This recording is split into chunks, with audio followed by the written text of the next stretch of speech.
CD4. Mr. Tarman was a burly giant in a very white apron. When he leaned forward and rested his hands on the counter to speak to a customer, the solid mahogany seemed to bend beneath the strain. His wife was what was called there a little panicking bit of a woman. Small and fair, and by that time a little worn, though still priding herself upon her complexion, which she touched with nothing but warm rainwater. In spite of the fine lines round her mouth and eyes, which the rainwater had not been able to prevent, the effect justified her faith in its sufficiency, for her cheeks were as fresh and delicately tinted as those of a child. She was a generous, open-handed creature who gave liberally to every good cause.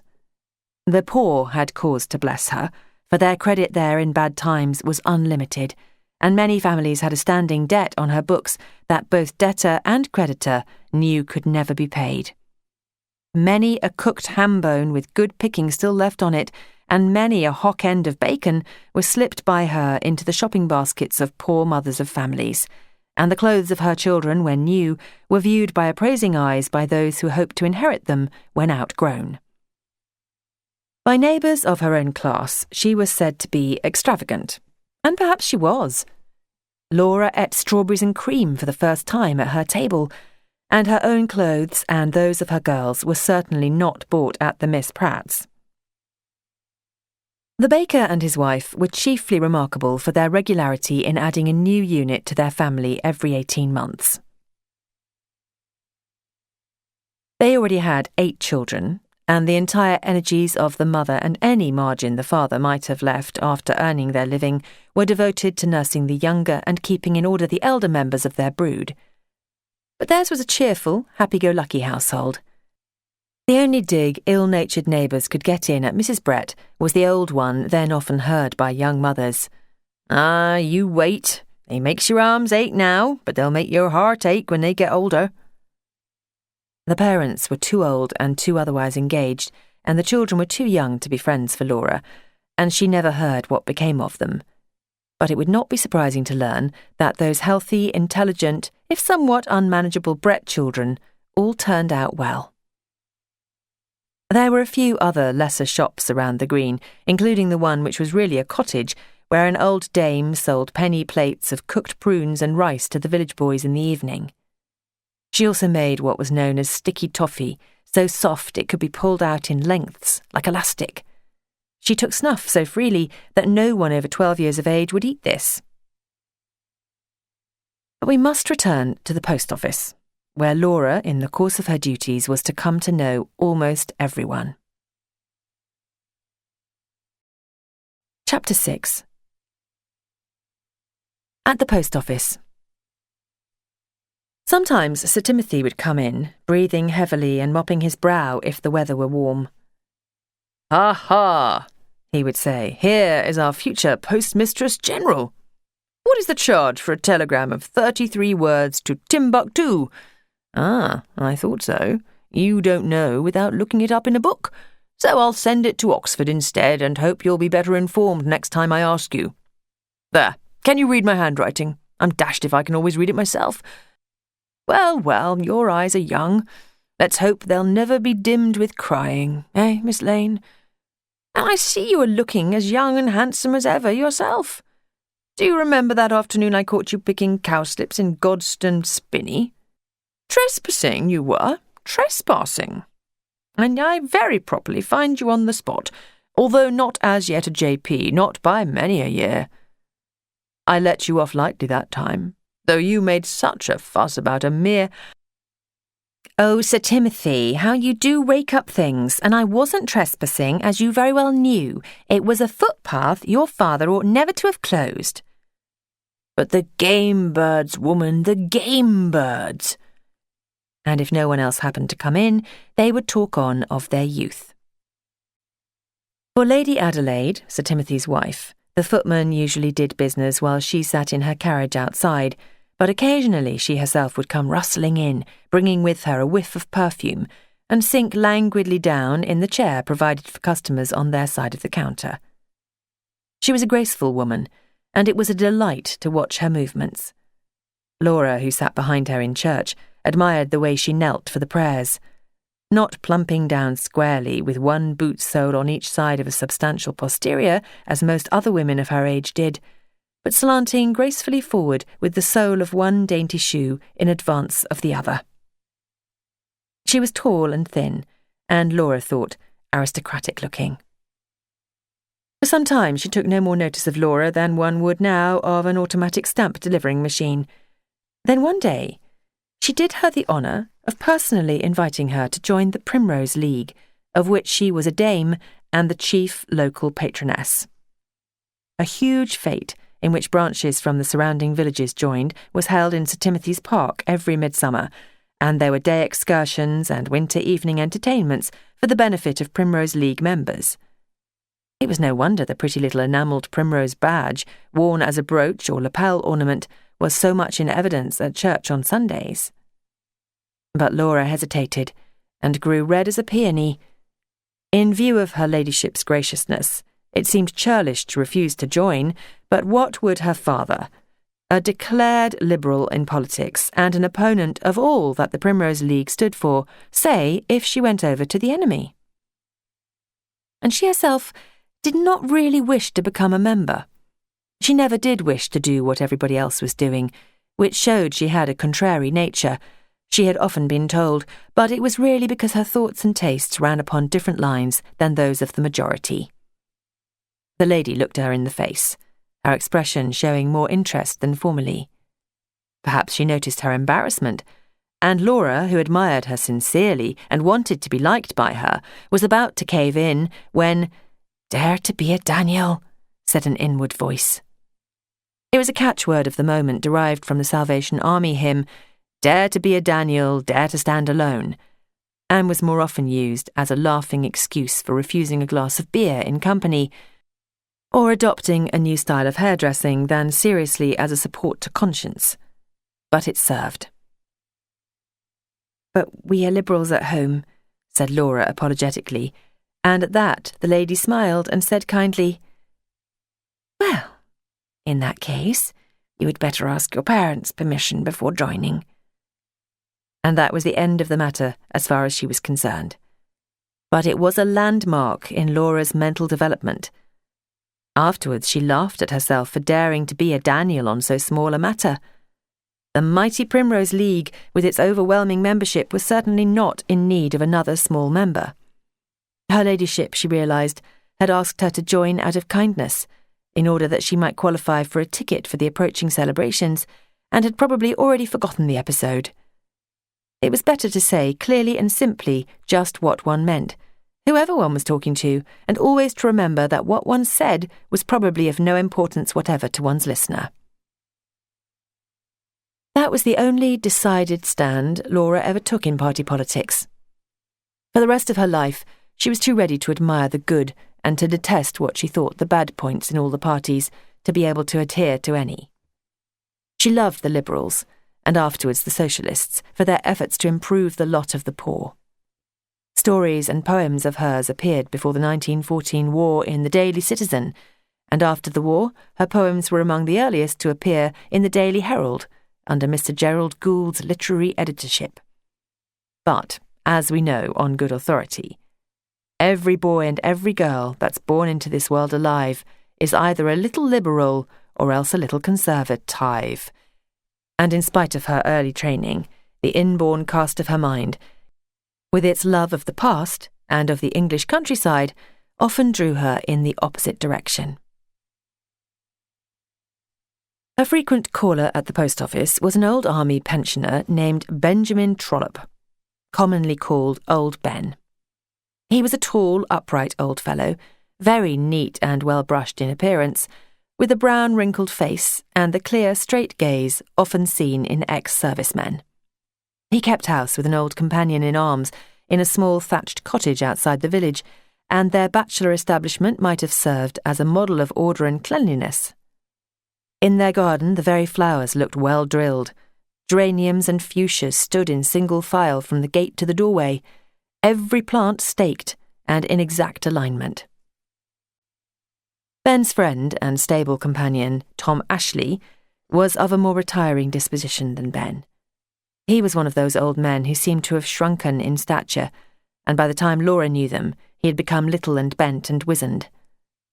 He stayed mostly indoors and made their beds and curry and cobbled their garments, only coming once a quarter to the post office for his army pension, when no matter what time of year or what kind of weather, he complained of feeling cold. Ben did the gardening, shopping, and other outdoor jobs, being, as it were, the man of the house, while Tom acted as housewife. Ben told Laura that they had decided to rent that particular cottage because it had jessamine over the porch.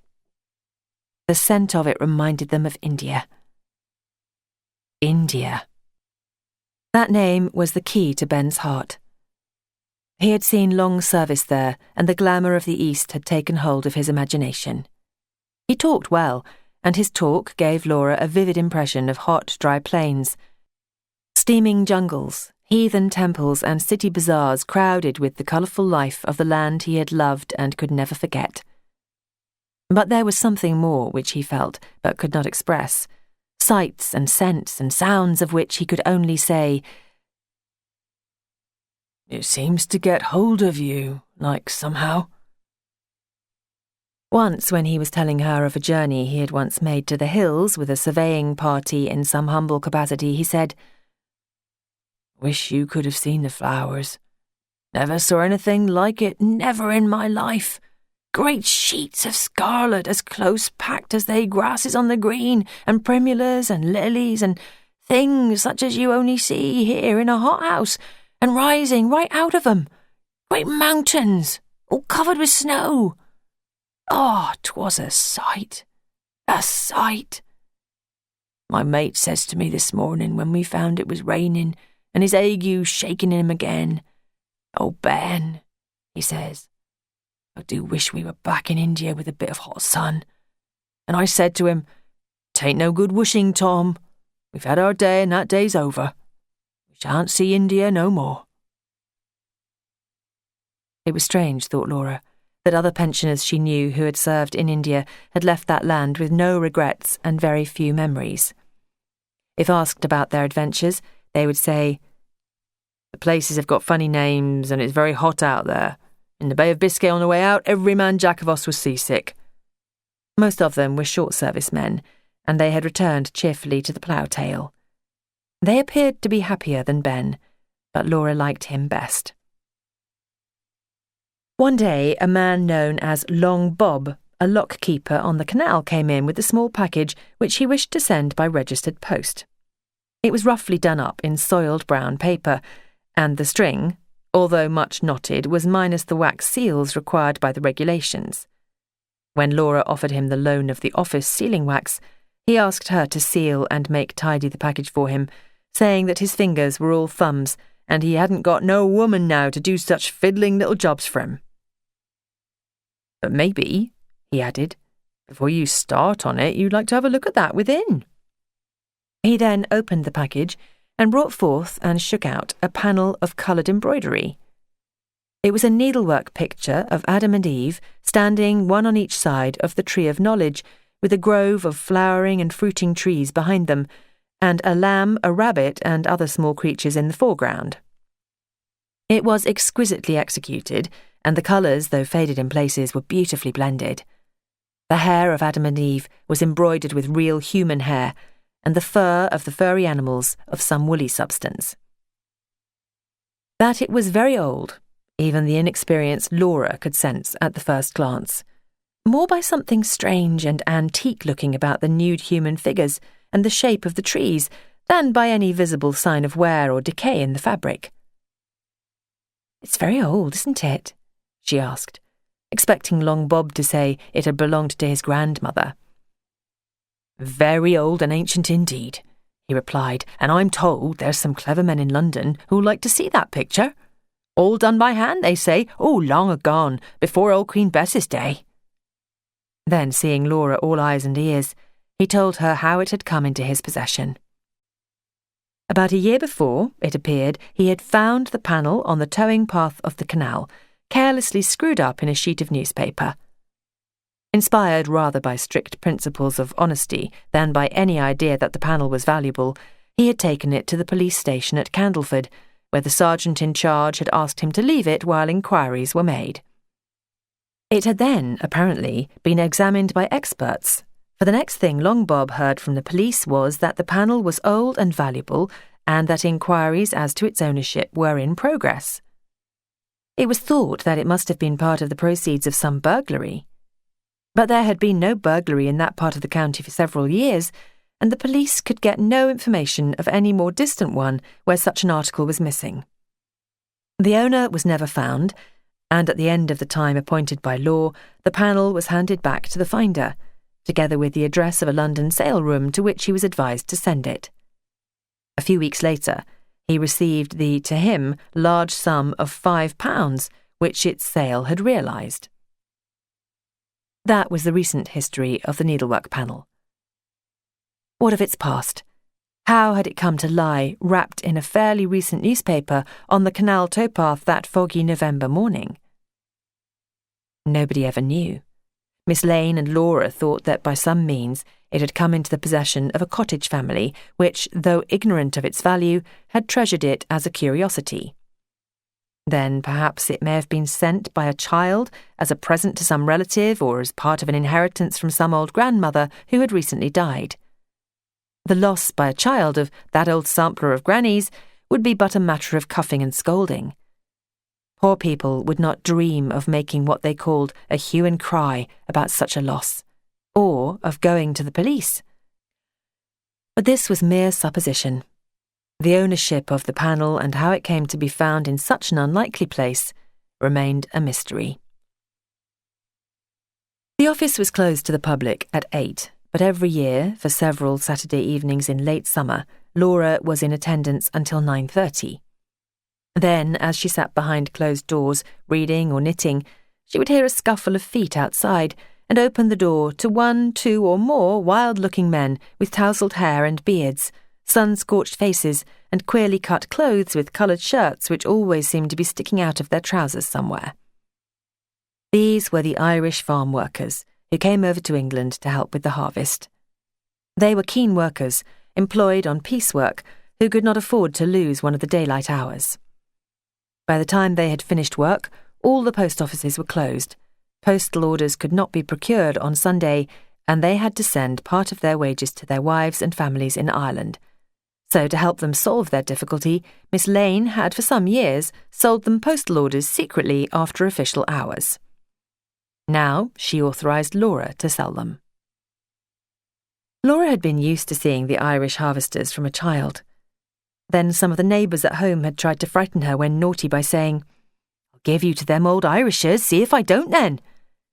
And although not alarmed at the threat beyond infancy, for who could be afraid of men who did no one any harm, beyond irritating them by talking too much and working harder and, by so doing, earning more money than they did, they had remained to her strangers and foreigners who came to her neighbourhood for a season, as the swallows came, then disappeared across the sea to a country called Ireland, where people wanted home rule and said begorra and made things called bulls and lived exclusively upon potatoes.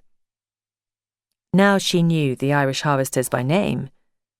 Mr. McCarthy, Tim Doolan, Big James and Little James, and Kevin and Patrick, and all the other harvesters working in the district. More and more came from farther afield as the knowledge spread that at Candleford Green there lived a sympathetic postmistress who would let a man have his postal order for home after his week's work was done. By the time Laura left the village, the favour had had to be extended to Sunday morning, and Miss Lane was trying to harden her heart and invent some reason for withdrawing the privilege, which had become a serious addition to her work.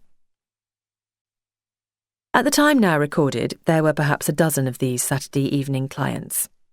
None of the older men among them could write, and when Laura first knew them, these would bring their letters to their wives in Ireland, already written by one of their younger workmates.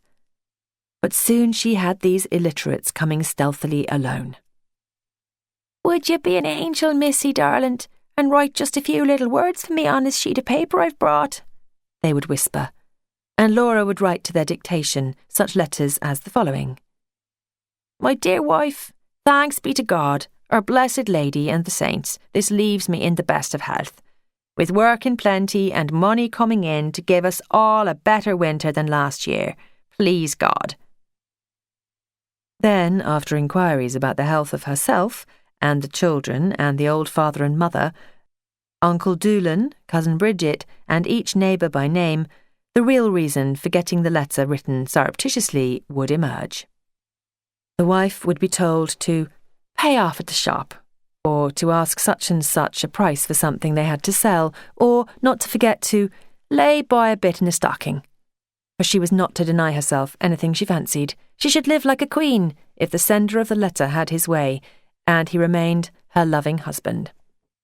Laura noticed that when these letters were dictated, there were none of the long pauses usual when she was writing a letter for one of her own old countrymen, as she sometimes did. Words came freely to the Irishman, and there were rich, warm phrases in his letters that sounded like poetry. What Englishman of his class would think of wishing his wife could live like a queen? Take care of yourself would be the fondest expression she would find in his letters. The Irishman, too, had better manners than the Englishman. He took off his hat when he came in at the door, said please, or rather please, more frequently, and was almost effusive in his thanks for some small service. The younger men were inclined to pay compliments, but they did so in such charming words that no one could have felt offended. Many gypsies frequented the neighbourhood, where there were certain roadside dells which they used as camping grounds. These, for weeks together, would be silent and deserted, with only circles of black ash to show where fires had been and scraps of coloured rag fluttering from bushes. Then one day, towards evening, tents would be raised and fires lighted, horses would be hobbled and turned out to graze, and men with lurchers at their heels would explore the field hedgerows. Not after rabbits, oh no, only to cut a nice ash stick with which to make their old pony go. While the women and children around the cooking pots in the dell shouted and squabbled and called out to the men in a different language from that they used for business purposes at cottage doors. "There's them old jippos back again," the villagers would say when they saw blue smoke drifting over the treetops. "Time they was routed out of them places, the whole stinking lot of 'em. If a poor man so much as looks at a rabbit, he soon files himself in a quad. But their pots never empty. Says they eat hedgehogs. Hedgehogs? Ha ha! Hedgehogs with soft prickles." Laura liked the gypsies, though she did sometimes wish they would not push with their baskets into the office, 3 or 4 at a time. If a village woman happened to be there before them, she would sidle out of the door holding her nose, and their atmosphere was indeed overpowering, though charged as much with the odours of wood smoke and wet earth as with that of actual uncleanliness. There was no delivery of letters at their tents or caravans. For those they had to call at the post office. "Any letters from Maria Lee?" Or for Mrs. Eli Stanley, or for Christina Boswell, they would say. And if there were none, and there very often were not, they would say, "Are you quite sure now, dearie? Do just look again. I've left my youngest in Oxford Infirmary," or "My daughter's expecting an increase," or "My boy's walking up from Winchester to join us and he ought to be here by now." All this seemed surprisingly human to Laura, who had hitherto looked upon gypsies as outcasts, robbers of hen roosts, stealers of children, and wheedlers of pennies from pockets even poorer than their own. Now she met them on a business footing, and they never begged from her, and very seldom tried to sell her a comb or a length of lace from their baskets. But one day, an old woman for whom she had written a letter offered to tell her fortune. She was perhaps the most striking-looking person Laura ever saw in her life, tall for a gypsy, with flashing black eyes and black hair without a fleck of grey in it, although her cheeks were deeply wrinkled and leathery. Someone had given her a man's brightly coloured paisley-patterned dressing gown, which she wore as an outdoor garment, with a soft billycock hat. Her name was Cinderella Doe, and her letters came so addressed without a prefix. The fortune was pleasing. Who ever heard of one that was not? There was no fair man or dark man or enemy to beware of in it, and though she promised Laura love, it was not love of the usual kind. "You're going to be loved," she said. "Loved by people you've never seen and never will see." a graceful way of thanking one for writing a letter. Friends and acquaintances who came to the post office used often to say to Laura, "How dull it must be for you here." But although she sometimes agreed mildly for the sake of not appearing peculiar, Laura did not find life at the post office at all dull. She was so young and new to life that small things which older people might not have noticed surprised and pleased her. All day, interesting people were coming in, interesting to her at least, and if there were intervals between these callers, there was always something waiting to be done. Sometimes, in a few spare moments, Miss Lane would come in and find her reading a book from the parlour or the Mechanics' Institute. Although she had not actually forbidden reading for pleasure on duty, she did not altogether approve of it, for she thought it looked unbusinesslike. So she would say, rather acidly, "Are you sure you can learn nothing more from the rule book?" And Laura would once more take down from its shelf the large cream cardboard-bound tome she had already studied until she knew many of the rules word for word. From even that dry-as-dust reading, she extracted some pleasure. On one page, for instance, set in a paragraph composed of stiff official phrases, was the word mignonette. It referred only to the colour of a form, or something of that kind, but to Laura it seemed like a pressed flower, still faintly scented. And although such callers as the gypsies and the Irish harvesters appealed to her imagination because they were out of the ordinary, she was even more interested in the ordinary country people, because she knew them better and knew more of their stories. She knew the girl in love with her sister's husband, whose hands trembled while she tore open her letters from him, and the old mother who had not heard for 3 years from her son in Australia, but still came every day to the post office, hoping, and the rough working man, who, when told for the first time, 10 years after marriage, that his wife had an illegitimate daughter of 16, and that daughter was stricken with tuberculosis, said, "You go and fetch her home at once and look after her. Your child's my child, and your home's her home." And she knew families which put more money in the savings bank every week than they received in wages, and other families which were being dunned for the payment of bills, and what shop in London supplied Mrs. Fashionable with clothes, and who posted the box containing a dead mouse to Mrs. Meddlesome. But those were stories she would never be at liberty to tell in full, because of the declaration she had signed before Sir Timothy. And she had her own personal experiences. Her moments of ecstasy in the contemplation of beauty, her periods of religious doubt and hours of religious faith, her bitter disillusionments on finding some people were not what she had thought them, and her stings of conscience over her own shortcomings. She grieved often for the sorrows of others, and sometimes for her own. A sudden chance glimpse of animal corruption caused her to dwell for weeks on the fate of the human body. She fell into hero worship of an elderly nobleman and thought it was love. If he noticed her at all, he must have thought her most attentive and obliging over his post office business. She never saw him outside the office. She learned to ride a bicycle, took an interest in dress, formed her own taste in reading, and wrote a good deal of bad verse, which she called poetry. But the reactions to life of a sensitive, imaginative adolescent have been so many times described in print that it is not proposed to give yet one more description in this book. Laura's mental and spiritual development can only be interesting in that it shows that those of a similar type develop in much the same way, however different the environment. A number of customers rode up to the post office door on horseback. A mounting block by the doorstep with an iron hook in the wall above to secure the reins had been provided for these. But the hook was seldom used out of school hours, for if boys were playing on the green, 6 of them would rush forward, calling, "Hold your horse, sir! Let me, sir! Let me!" And unless the horse was of the temper called Froxy, one of the tallest and stoutest of the boys would be chosen, and afterwards rewarded with a penny for his pains. This arrangement entailed frequent dashes to the door by the customer to see what that young devil was up to, and a worrying haste with the business within. But no horseman thought of refusing the job to a boy who asked for it, because it was the custom.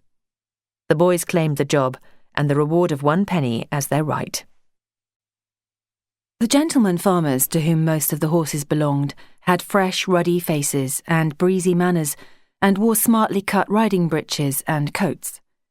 Some of them were hunting men with lady wives and children away at boarding schools.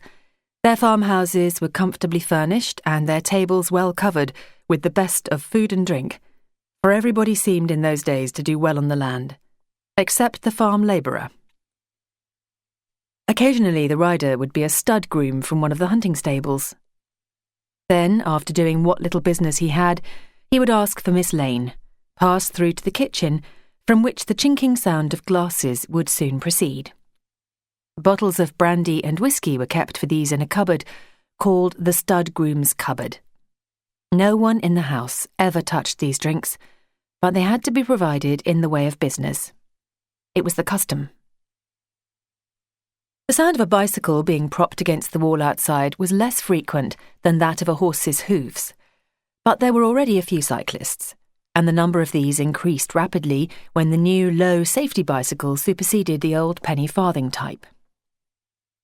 Then, sometimes on a Saturday afternoon, the call of a bugle would be heard, followed by the scuffling of dismounting feet, and a stream of laughing, jostling young men would press into the tiny office to send facetious telegrams. These members of the earliest cycling clubs had a great sense of their own importance, and dressed up to their part in a uniform composed of a tight navy knickerbocker suit with red or yellow braided coat and a small navy pillbox cap embroidered with their club badge. The leader carried a bugle suspended on a coloured cord from his shoulder. Cycling was considered such a dangerous pastime that they telegraphed home news of their safe arrival at the farthest point in their journey. Or perhaps they sent the telegrams to prove how far they really had travelled, for a cyclist's word as to his day's mileage then ranked with an angler's account of his catch. Did run in 2 hours 40.5 minutes, only ran down 2 fowls, a pig and a carter, is a fair sample of their communications. The bag was mere brag. The senders had probably hurt no living creature. Some of them may even have dismounted by the roadside to allow a horsed carriage to pass, but every one of them liked to pose as a regular devil of a fellow. They were townsmen out for a lark, and after partaking of refreshment at the hotel, they would play leapfrog or kick an old tin about the green. They had a lingo of their own. Quite common things, according to them, were scrumptious, or awfully good, or awfully rotten, or just bally awful. Cigarettes they called fags, their bicycles their mounts, or my machine, or my trusty steed. The Candleford Green people they alluded to as the natives. Laura was addressed by them as fair damsel, and their favourite ejaculation was, "What ho!" or "What ho, she bumps!" But they were not to retain their position as bold pioneer adventurers long. Soon every man, youth and boy whose families were above the poverty line was riding a bicycle. For some obscure reason, the male sex tried hard to keep the privilege of bicycle riding to themselves. If a man saw or heard of a woman riding, he was horrified. "Unwomanly, most unwomanly, God knows what the world's coming to," he would say. But accepting the fat and elderly and the sour and envious, the women suspended judgment. They saw possibilities which they were soon to seize. The wife of a doctor in Candleford town was the first woman cyclist in that district. "I should like to tear her off that thing and smack her pretty little backside," said one old man, grinding his teeth with fury. One of more gentle character sighed and said, "'Twould break my heart if I saw my wife on one of they," which those acquainted with the figure of his middle-aged wife thought reasonable. Their protestations were unavailing. One woman after another appeared riding a glittering new bicycle. In long skirts, it is true, but with most of their petticoats left in the bedroom behind them. Even those women who as yet did not cycle gained something in freedom of movement, for the 2 or 3 bulky petticoats formerly worn were replaced by neat serge knickers. Heavy and cumbersome knickers compared with those of today, with many buttons and stiff buttonholes and cambric linings to be sewn in on Saturday nights, but a great improvement on the petticoats.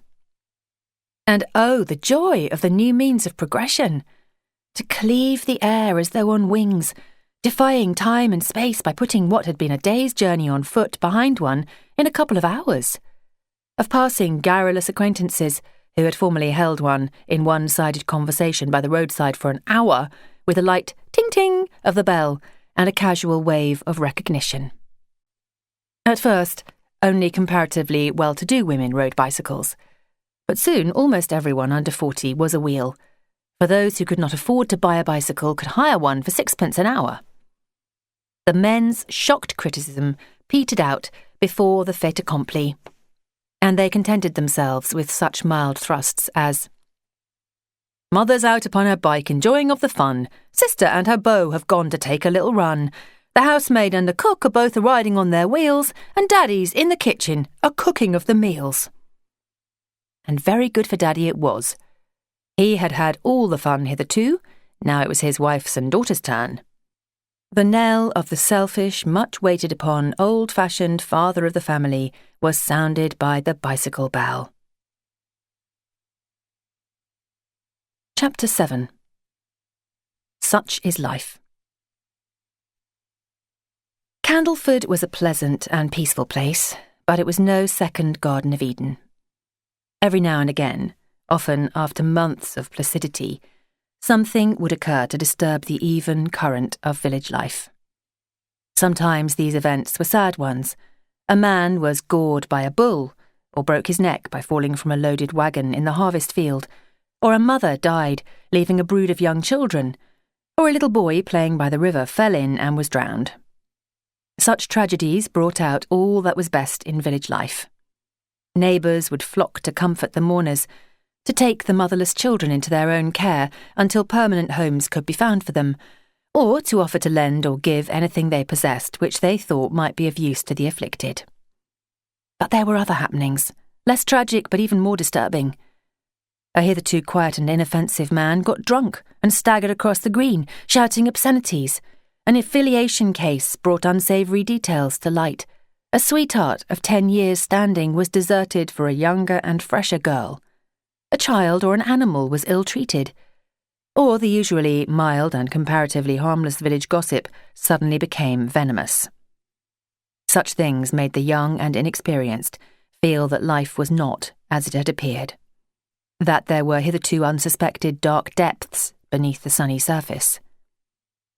Older and more experienced people saw things more in proportion, but they had lived long enough to learn that human nature is a curious mixture of good and evil, the good fortunately predominating. "Such is life," Miss Lane would sigh when something of the kind came to her ears.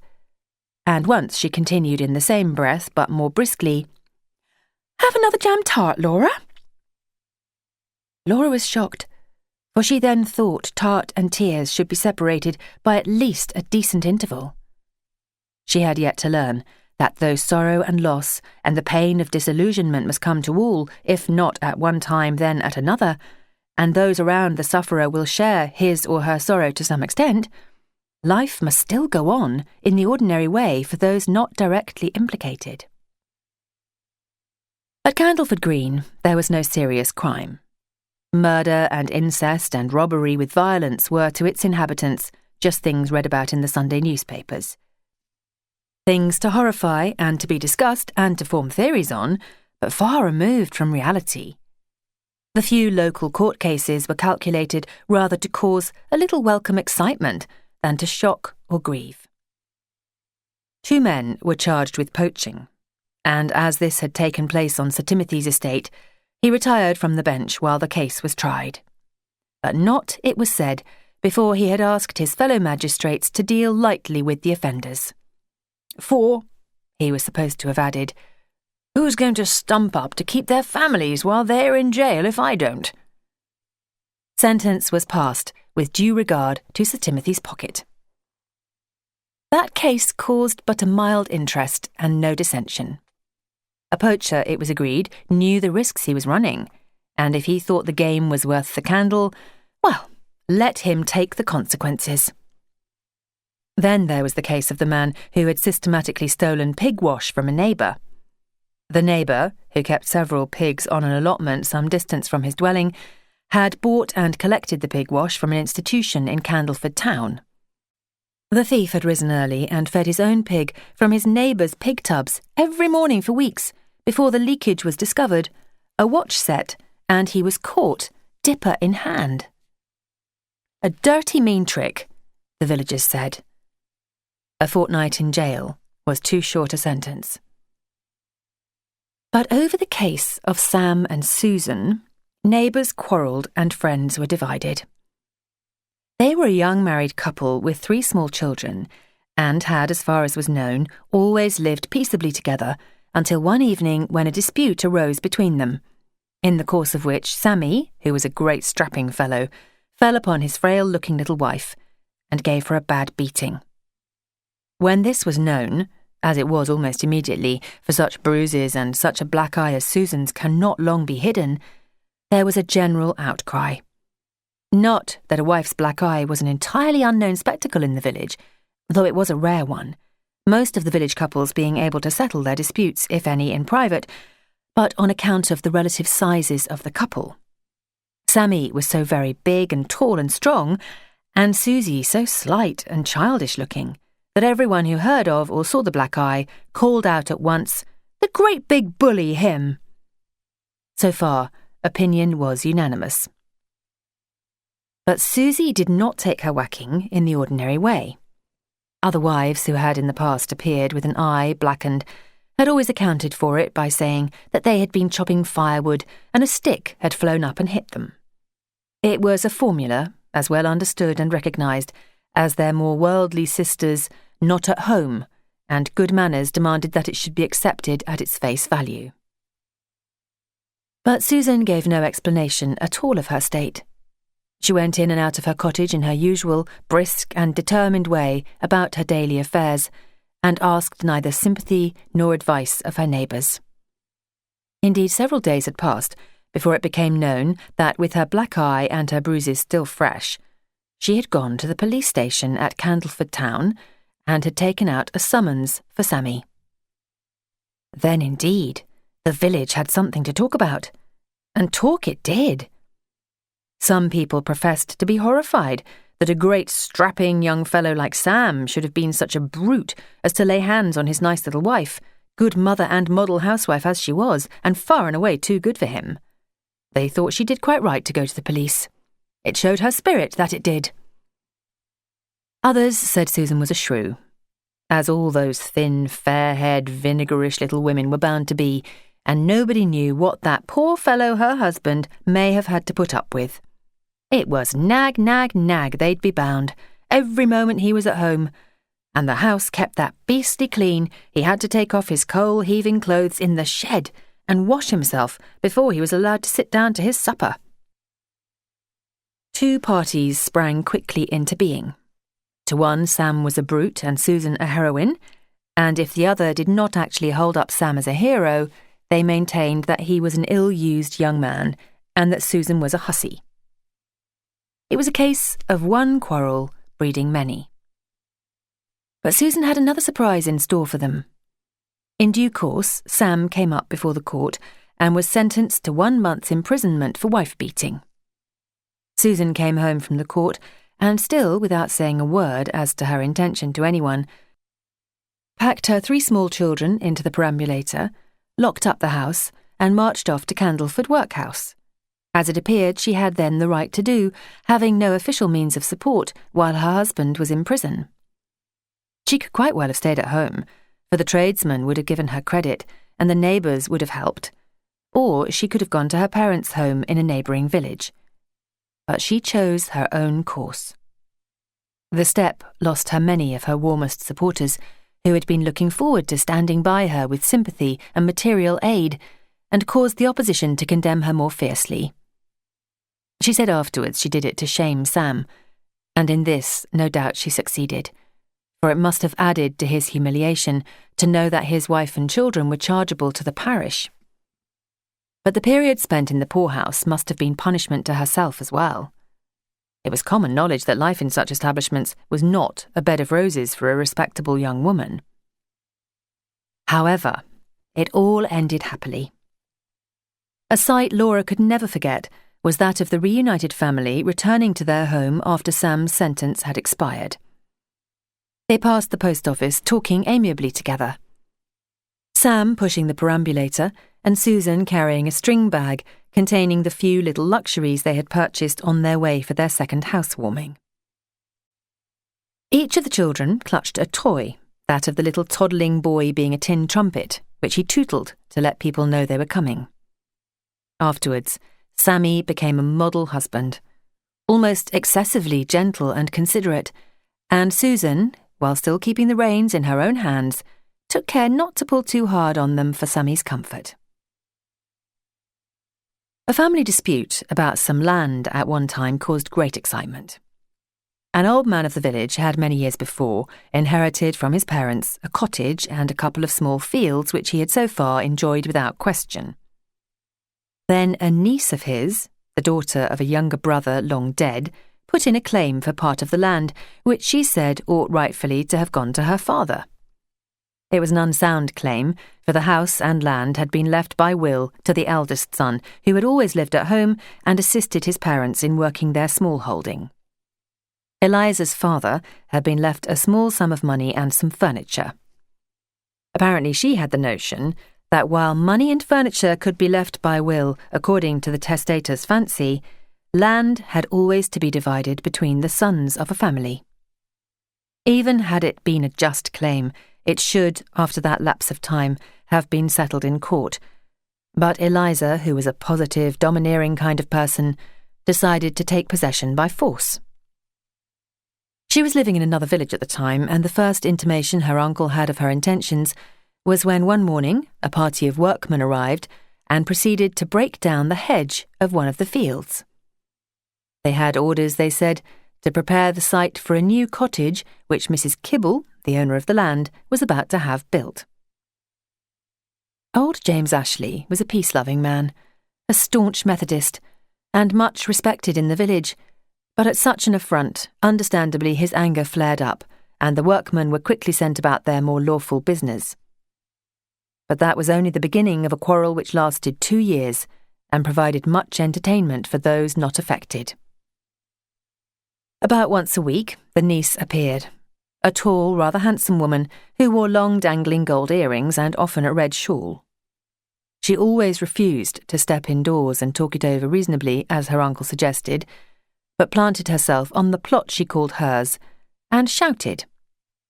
She might well have relied on her own voice and human curiosity for an audience, but to make sure of one, she had provided herself with an old-fashioned dinner bell, which served both to announce her arrival and to drown any rejoinders made by her opponent.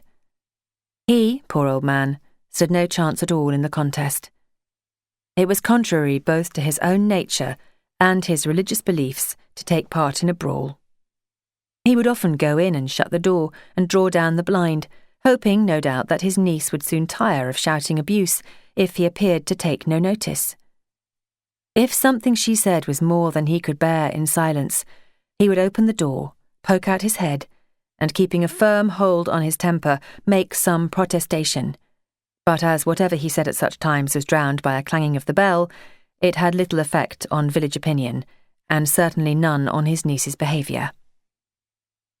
His title to his modest estate was so clear that it was surprising how many of the villagers sided with Eliza.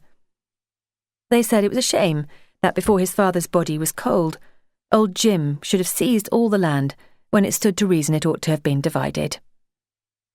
These admired Eliza for her spirit and hoped she would insist upon getting her rights, perhaps also hoping subconsciously that she would continue to provide them with entertainment.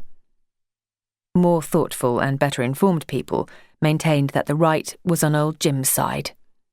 "Right's right and wrong's no man's right," they quoted sententiously. In the meantime, wrong, plus a dinner bell, appeared to have the best of it. But old Jim, though an unworldly man, had no intention of parting with any of his property. When he found that lawyers' letters had no effect upon niece Eliza, he did at last take the case to court, where it was quickly settled in his favour, and Eliza of the bobbing earrings disappeared from the Candleford Green scene. After that, for a time, life in the village seemed strangely silent. But such disturbances of the peace were well spaced out and few, too few for the tastes of some people. The one constable stationed at Candleford Green had plenty of leisure in which to keep his garden up to the standard which ensured him his customary double first at the annual flower show for the best all-round collection of vegetables and the best-kept cottage garden.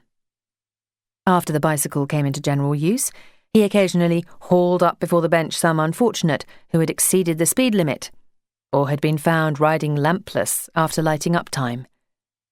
But still, for 300 days of the year, his official duties consisted of walking stiffly in uniform round the green at certain hours by day and taking gentle walks by night to meet his colleague on point duty. Though not without a sense of the dignity due to his official position, he was a kindly and good-tempered man. Yet nobody seemed to like him, and he and his wife led a somewhat isolated life, in the village but not entirely of the village. Law-abiding as most country people were in those days, and few as were those who had any personal reason for fearing the police, the village constable was still regarded by many as a potential enemy, set to spy upon them by the authorities. In Laura's childhood, she knew a woman who declared that she went all fainty-like at the sight of a policeman's uniform, just as some other sensitive people are supposed to do when they smell a rose or if a cat enters the room. And small boys had a catch which at that time they shouted from behind hedges at a respectful distance after a policeman had passed them. "There goes the bobby with his black shiny hat and his belly full of fat and a pancake tied to his nose." A relic, it is supposed, from the days before policemen wore helmets. Of those other offences which do not come within the scope of the law and yet may destroy the peace of a village, Candleford Green had its share. In those days, when countrywomen read little and the cinema had yet to be invented, the thrills which human nature appears to demand had to be extracted from real life. This demand was abundantly met by the gossips. Candleford Green had several of these talented women who could take some trifling event and so expand, distort and embroider it that by the time a story had made the round of the village, gathering a little in the way of circumstantial detail here and there, and came at last to the ears of the persons concerned, it would bear so little resemblance to the facts of the case that it was indignantly repudiated. And indeed, it was annoying to a proud housewife to be told that people were saying that on a certain day last month she had been compelled to raise money by selling her one easy chair, or that a hire purchase firm had taken it away in default, when what had really happened was that the easy chair had been carried away to be reupholstered, and far from being penniless, its possessor had the money saved up and actually in her pocket at that moment to pay for the renovation. And it was still more annoying for a young man to have his sweetheart's recent coldness accounted for by the story going the rounds that he had been seen going into the house of a fascinating young widow, which he had, not as a victim to her fascination, but to investigate the cause of a smoking chimney which his employer, who was also her landlord, had asked him to see to. Such stories did no great harm.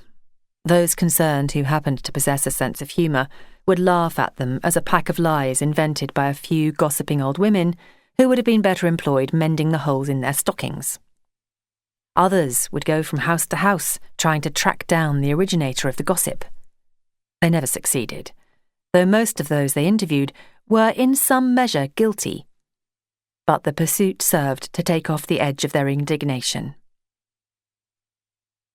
But every few years at Candleford Green, and no doubt in other such villages, stories no more true to fact were circulated which did definite harm. One such was that a young girl, at home for a time from her place in service, was pregnant. There was no truth whatever in the story. She was anemic and run down, and her kindly employers had sent her home for a few weeks' rest and country air. But soon, not only her supposed condition, but also the name of her seducer was common talk. She was a modest, sensitive girl, and in her then weak condition suffered greatly. Another outlet for the few who had venomous minds was the sending of so-called comic valentines addressed in disguised handwriting. The custom of sending daintily printed and lace-bedecked valentines by friends and lovers had by that time died out. Laura was born too late ever to receive a genuine valentine, but what were known as comic valentines were still popular in country districts. These were crude, coloured prints on flimsy paper, representing hideous forms and faces intended to be more or less applicable to the recipient. A valentine could be obtained, suitable to be sent to one of any trade, calling or tendency, with words, always insulting and often obscene, calculated to wound. And these, usually unstamped, passed through the village post offices in surprising numbers every St. Valentine's Eve. Laura once took one out of the posting box, addressed to herself, with the picture of a hideous female handing out penny stamps and some printed doggerel which began, "You think yourself so la-di-da and get yourself up so grand," and went on to advise her always to wear a thick veil when she went out, or her face would frighten the cows. Underneath the verse was scrawled in pencil, "What you really wants is a mask." She thrust it into the fire and told nobody, but for some time all pleasure in her own appearance was spoilt, and the knowledge that she had an enemy rankled. But scandalous gossip and the sending of anonymous valentines was but the work of a few of the evil-minded people, such as may always be found in any place. The majority of Candleford Green dwellers were kind, as majorities always are. Education had already done something for village life. The old dark superstitions had gone. Poor, ugly, old, lone-living women were no longer suspected of witchcraft, although there was one man still living in the village who firmly believed that he had known a witch in his childhood and that she had caused by her magic all manner of misfortunes. Under the influence of her evil eye, children had pined and died, horses had gone lame, cows had slipped their calves, and fires had broken out in rickyards. A disease known locally as the scab had at that time ravaged the sheepfolds and ruined farmers, and as old Nanny had been known to collect the scraps of wool torn from the sheep's backs by the bushes, probably to warm her poor old body in some way, the villagers had held her responsible. They said she burned the wool by night. They had smelt it sizzling when passing her cottage, and as the wool shrivelled, the sheep upon whose backs it had grown developed the scab. Women who offended old Nanny speedily lost their looks, and sometimes their husbands' affections, or their crockery fell from the shelves and got broken. In fact, as one of his hearers once said, old Nanny seemed to have played the very devil with the place. But that was all long before Laura's time, before her father or mother were born. In the 1890s, in that part of the country, ordinary people either disbelieved altogether in witchcraft or thought it one of the old unhappy things of the past, like the gibbet and transportation. A few innocent charms and superstitious practices were all that remained of magic. Warts were still charmed away by binding a large black slug upon the wart for a night and a day. Then the sufferer would go by night to the nearest crossroads and by flinging the slug over the left shoulder, hope to get rid of the wart. Fried mice were still given to children as a specific for bedwetting. The children were told the mouse was meat and ate it without protest, but with what result is unknown. No one would at a table spoon salt onto another person's plate, for help you to salt, help you to sorrow. After Michaelmas, blackberries were unfit for food because on Michaelmas Day the devil dragged his tail over them. If a girl began to whistle a tune, those near her would clap their hands over her mouth, for a whistling maid and a crowing hen is no good either to gods nor men. On the other hand, as far as Laura ever heard, one might walk under a ladder with impunity, for the absence of which inhibition she had cause to be thankful in after years, when the risk of a spattering of paint on one's clothing was a trifle compared to that of stepping off the curb and being run over by the traffic. End of CD 4. CD 5. The funerals of the country poor were at that time a deeply moving sight. At Laura's home, the farmer lent one of his farm wagons, freshly painted in bright reds and blues and yellows, or newly scrubbed to carry the coffin. Clean straw was spread on the bed of the wagon to prevent jolting, and the tired labourer rode to his last rest, as he had during his lifetime so many times ridden home from the harvest field. At Candleford Green, the coffin was carried on a wheeled hand-bier propelled by friends. Both were what was called walking funerals, the mourners following the coffin on foot. Sometimes there would be but 3 or 4 mourners, perhaps a widow supported by her half-grown children. In other instances, the procession was quite a long one, especially if the dead had been aged, when sons and daughters and grandchildren, down to the youngest who could toddle, would follow the coffin, the women in decent if shabby and unfashionable mourning, often borrowed in parts from neighbours, and the men with black crape bands round their hats and sleeves. The village carpenter, who had made the coffin, acted as undertaker, and the cost of the funeral, but £3 or £4, was covered by life insurance. Flowers were often placed inside the coffin, but there were seldom wreaths. The fashion for those came later. The extravagant expenditure on funerals by those who could least afford it was never a feature of country life. A meal to follow the funeral was certainly provided, and the food then consumed was the best the bereaved could obtain. Those funeral meals of the poor have been much misunderstood and misrepresented. By the country poor, and probably by the majority of the poor in towns, they were not provided in any spirit of ostentation, but because it was an urgent necessity that a meal should be partaken of by the mourners as soon as possible after a funeral. Very little food would be eaten in a tiny cottage while the dead remained there. Evidences of human mortality would be too near and too pervasive. Married children and other relatives coming from a distance might have eaten nothing since breakfast, so a ham or part of a ham was provided not in order to be able to boast, "We buried him with ham," but because it was a ready-prepared dish which was both easily obtained and appetising. Those funeral meals have appeared to some more pathetic than amusing. The return of the mourners after the final parting and their immediate outbursts of pent-up grief. Then, as they grew calmer, the gentle persuasion of those less afflicted that the widow or widower or the bereaved parents, for the sake of the living still left to them, should take some nourishment. Then their gradual revival as they ate and drank. Tears would still be wiped away furtively, but a few sad smiles would break through until, at the table, a sober cheerfulness would prevail. They had, as they told themselves and the others told them, to go on living, and what greater restoratives have we poor mortals than a good meal taken in the company of loving friends? It is possible that the sherry and biscuits provided in more prosperous households after the funerals of that day were sometimes partaken of by sincere and simple-minded people as a much-needed restorative, and not always in order to provide an opportunity for some Victorian father to utter pompous platitudes while he warmed his hinder parts before the fire. Ghost stories and stories of haunted houses were still repeated. A few of the more simple people may have believed they were literally true. Others enjoyed them for the sake of the thrill, as we now enjoy reading mystery stories.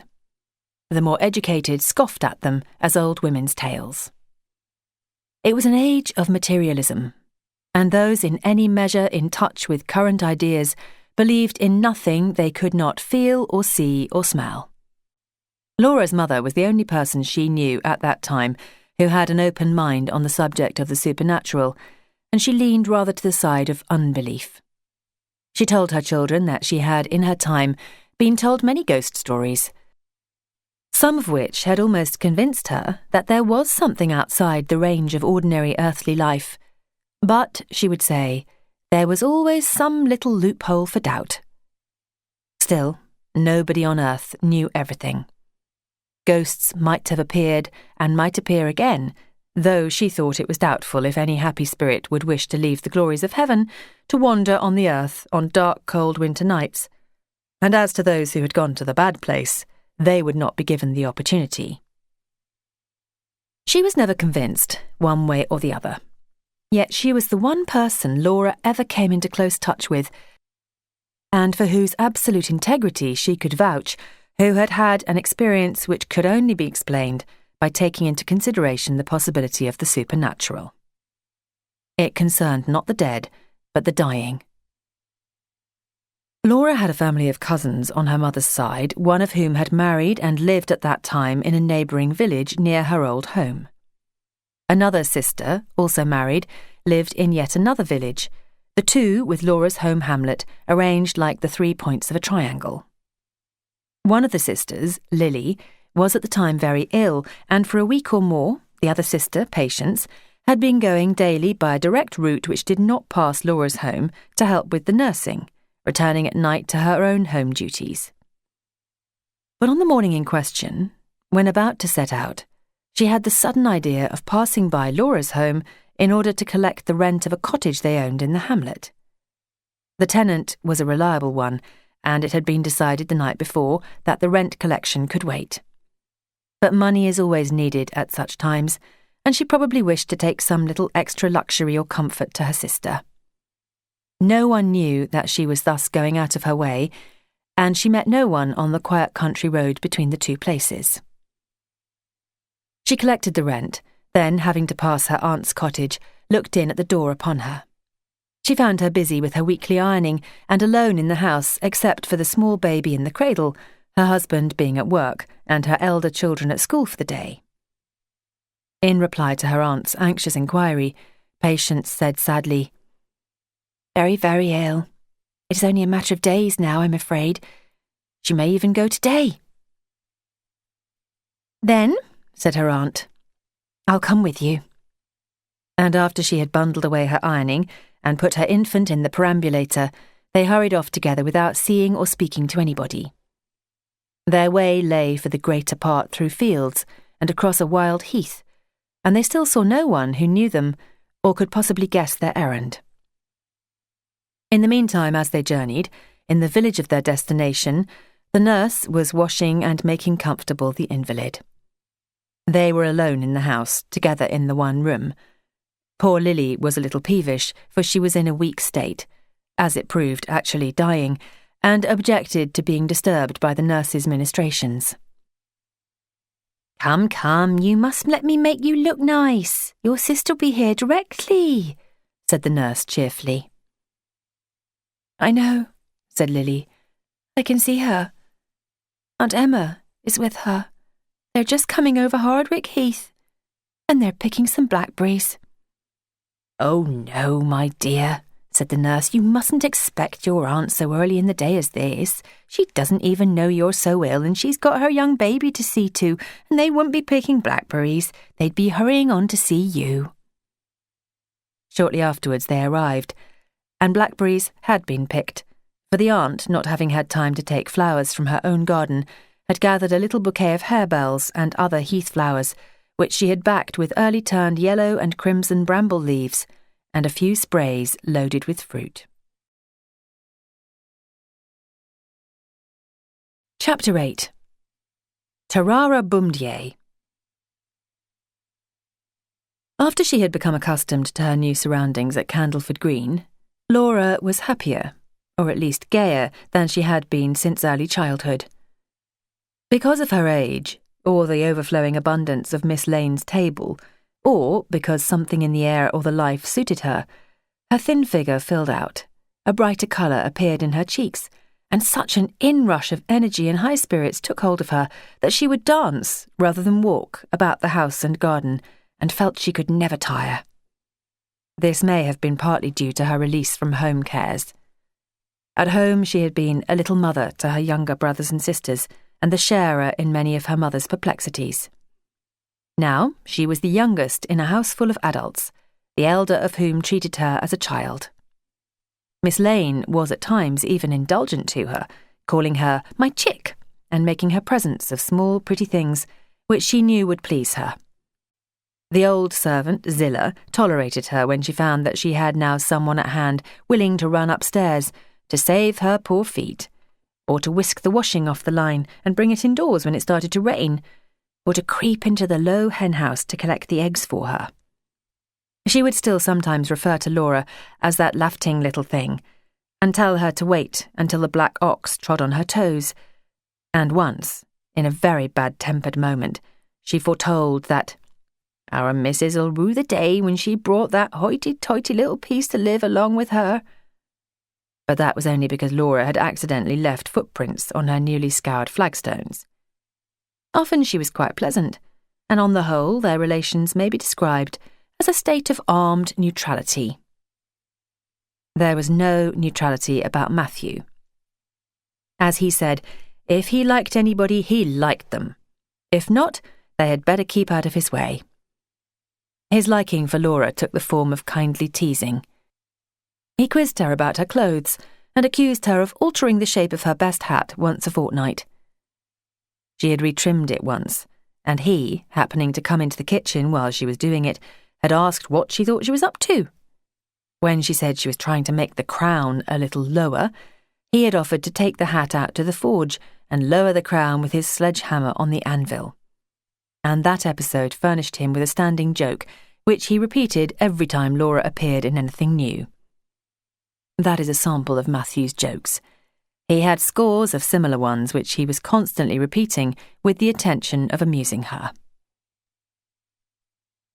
Matthew was a small, bent, elderly man with weak blue eyes and sandy whiskers. No one looking at him would have guessed at his importance in the eyes of the local farmers and landowners. He was a farrier as well as a smith, and such a farrier, it was said, as few neighbourhoods could boast of. Horses, indeed, appeared to be more to him than human beings. He understood and could cure so many of their ailments that the veterinary surgeon had seldom to be sent for by the Candleford Green horse owners. A cupboard, known as Matthew's cupboard, high up on the kitchen wall, held the drugs he used. When he unlocked it, bottles of all shapes and sizes could be seen. Big embrocation bottles, stoppered glass jars containing powder or crystals, and several blue poison bottles, one of which must have held at least a pint and was labelled laudanum. He would hold this last bottle up to the light, shake it gently and say, "A wine glass of this wouldn't do some folks I know much harm. Their headaches and whimsies didn't trouble them no more, nor other folks neither." That was another of Matthew's jokes. He had no enemies, and as far as was known, no intimate friends among his own kind. His affections were reserved for animals, especially for those he had cured of some sickness or injury. If a cow had a difficult calving, or a pig went off its food, or an infirm old dog had to be put away, Matthew was sent for. He had a tame thrush which he had found in the fields with a broken wing and brought home to treat. He had succeeded to some extent in mending its wing, but it could still only flutter, not fly. So he bought a round wicker cage for it, which he kept hung on the wall outside the back door. He released it every day during his dinner hour, when it would follow him round the garden, hoppity-hop. The younger Smiths, who called Laura Missy, had little to say to her in public, but when they met her alone in the garden, they would offer to reach her a pear or a greengage, or show her some new flower which had come out, or ask her if she had seen old Tibby's new kittens in the woodshed, blushing the while in a way which delighted Laura, who loved to come soundlessly upon them in her new rubber-soled shoes. Those new lightweight shoes in which Laura hopped and skipped when she should have walked were the thin black rubber ones with dingy-looking greyish-black uppers, now known as gym shoes. They were known then by the ugly name of plimsolls, and had for some time been popular for informal seaside wear by otherwise well-dressed women and children. Now they had been introduced into country districts as a novelty for summer wear, and men and women and girls and boys were all sporting their softs. They were soon found unsuitable for wear in wet weather and on rough country roads, and newer and smarter styles in buckskin or canvas superseded them for tennis and croquet. But for a summer or two, they were all the rage, and the young, hitherto accustomed to stiff, heavy leather shoes, luxuriated in them. Miss Lane still kept to the old middle-class country custom of one huge washing of linen every 6 weeks. In her girlhood, it would have been thought poor-looking to have had a weekly or fortnightly wash day. The better off a family was, the more changes of linen its members were supposed to possess, and the less frequent the wash day. That was one reason why our grandmothers counted their articles of underwear by the dozen, and the underwear then in fashion was not of the kind to be washed out in a basin. It had to be boiled and blued and required much ironing. There may have already been laundries, though Laura never heard of one in that district. A few women in cottages took in washing, but most of it was done at home. For the big wash at Miss Lane's, a professional washerwoman came for 2 days, arriving at 6 o'clock on the Monday morning in a clean apron and sunbonnet, with a second apron of sacking and a pair of pattens in a large open basket upon her arm. Charwomen, too, carried these baskets, in case, as they said, meaning in the hope that something or other would be given them to put into them. They were seldom disappointed. All day, on the 2 wash days, steam and the smell of soap suds came in great puffs from the window and door of the small detached building known as the wash-house, and the backyard was flooded with wastewater flowing down the gutter to the open drain, while the old washerwoman clattered about in her pattens or stood at her wooden washtub, scouring and rinsing and wringing and bluing, and Zillah, as red as a turkey cock and in a fiendish temper, oversaw and helped with the work in hand. Indoors, Laura washed up and got the meals. If Miss Lane wanted anything cooked, she had to cook it herself, but cold food was the rule. A ham or half a ham had usually been boiled a few days before. Soon sheets and pillowcases and towels were billowing in the wind on a line the whole length of the garden, while Miss Lane's more intimate personal wear dried modestly on a line by the henhouse, out of the men's sight. All went well if the weather happened to be fine. If not, very much the reverse. The old country saying, which referred to a disagreeable-looking man or woman, "He or she looks about as pleasant as a wet wash day," would have lost its full flavour of irony if used in these days. On the evening of the second wash day, the washerwoman departed with 3 shillings, wages for the 2 days, in her pocket, and in her basket whatever she had been able to collect. The rest of the week was spent by the family in folding, sprinkling, mangling, ironing, and airing the clothes. The only pleasant thing about the whole orgy of cleanliness was to see the piles of snowy linen, ironed and aired and mended, with lavender bags in the folds, placed on the shelves of the linen closet, and to know that 6 whole weeks would pass before the next upheaval. Laura's modest stock of 3 of everything was of course inadequate for such a period, so, before she had come there, it had been arranged that her washing should be sent home to her mother every week. The clothes Laura sent home one week were returned by her mother the next, so Laura received a parcel from home every Saturday. It had had a cross-country journey in 2 carriers' carts, but it still seemed to smell of home. It was her treat of the week to open it.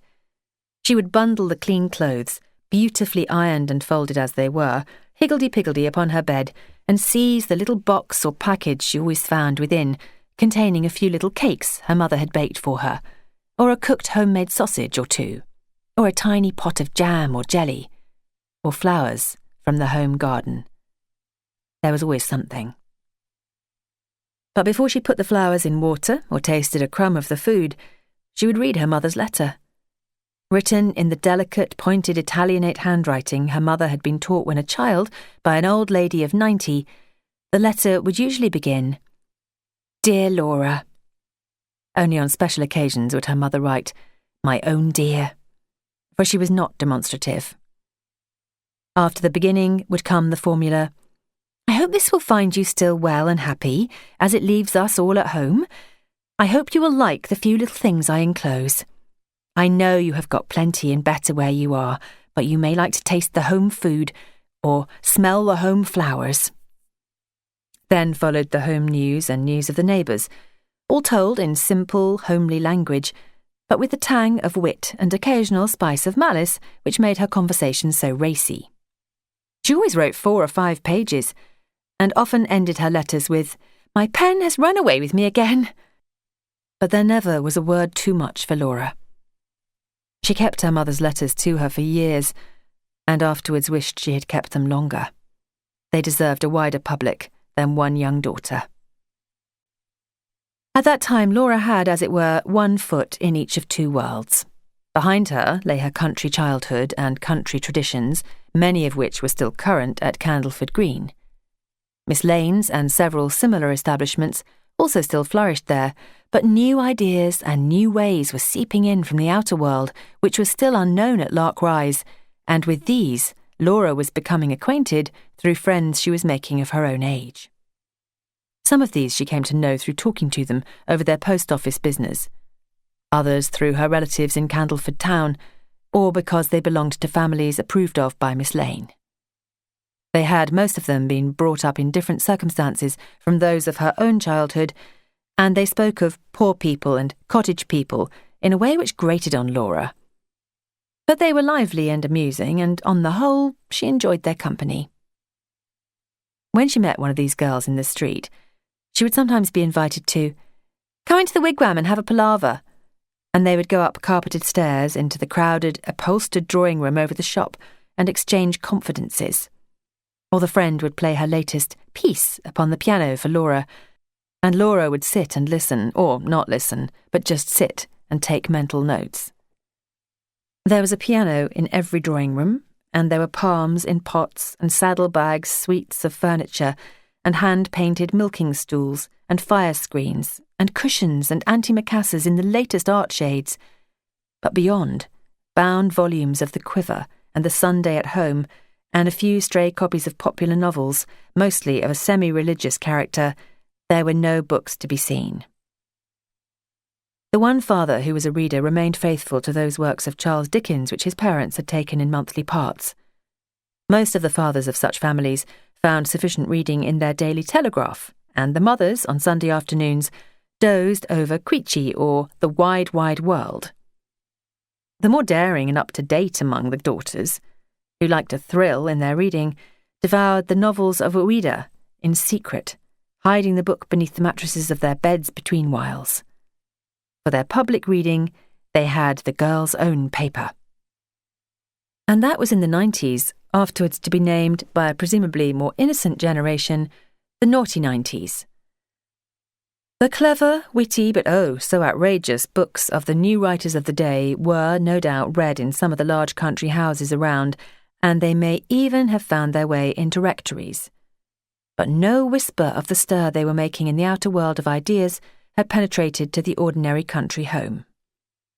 A little later, the trial of Oscar Wilde brought some measure of awareness, for was it not said that he was one of these new poets?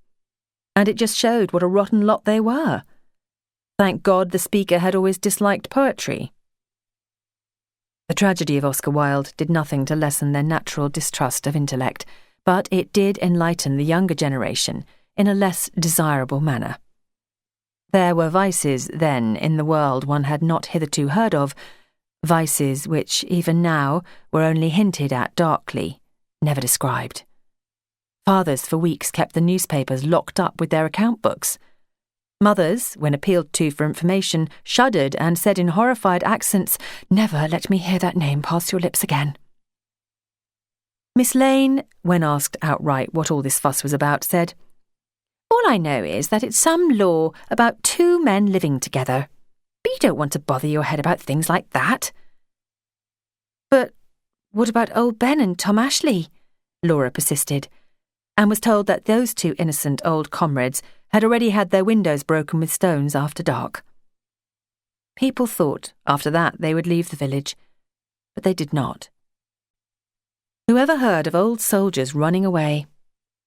All that happened was that Tom, who had formerly spent most of his time indoors, went out more, and that Ben's walk made him look more than ever as if he had a ramrod down his back. It was those who had thrown the stones who slunk round corners when they saw Ben or Tom coming.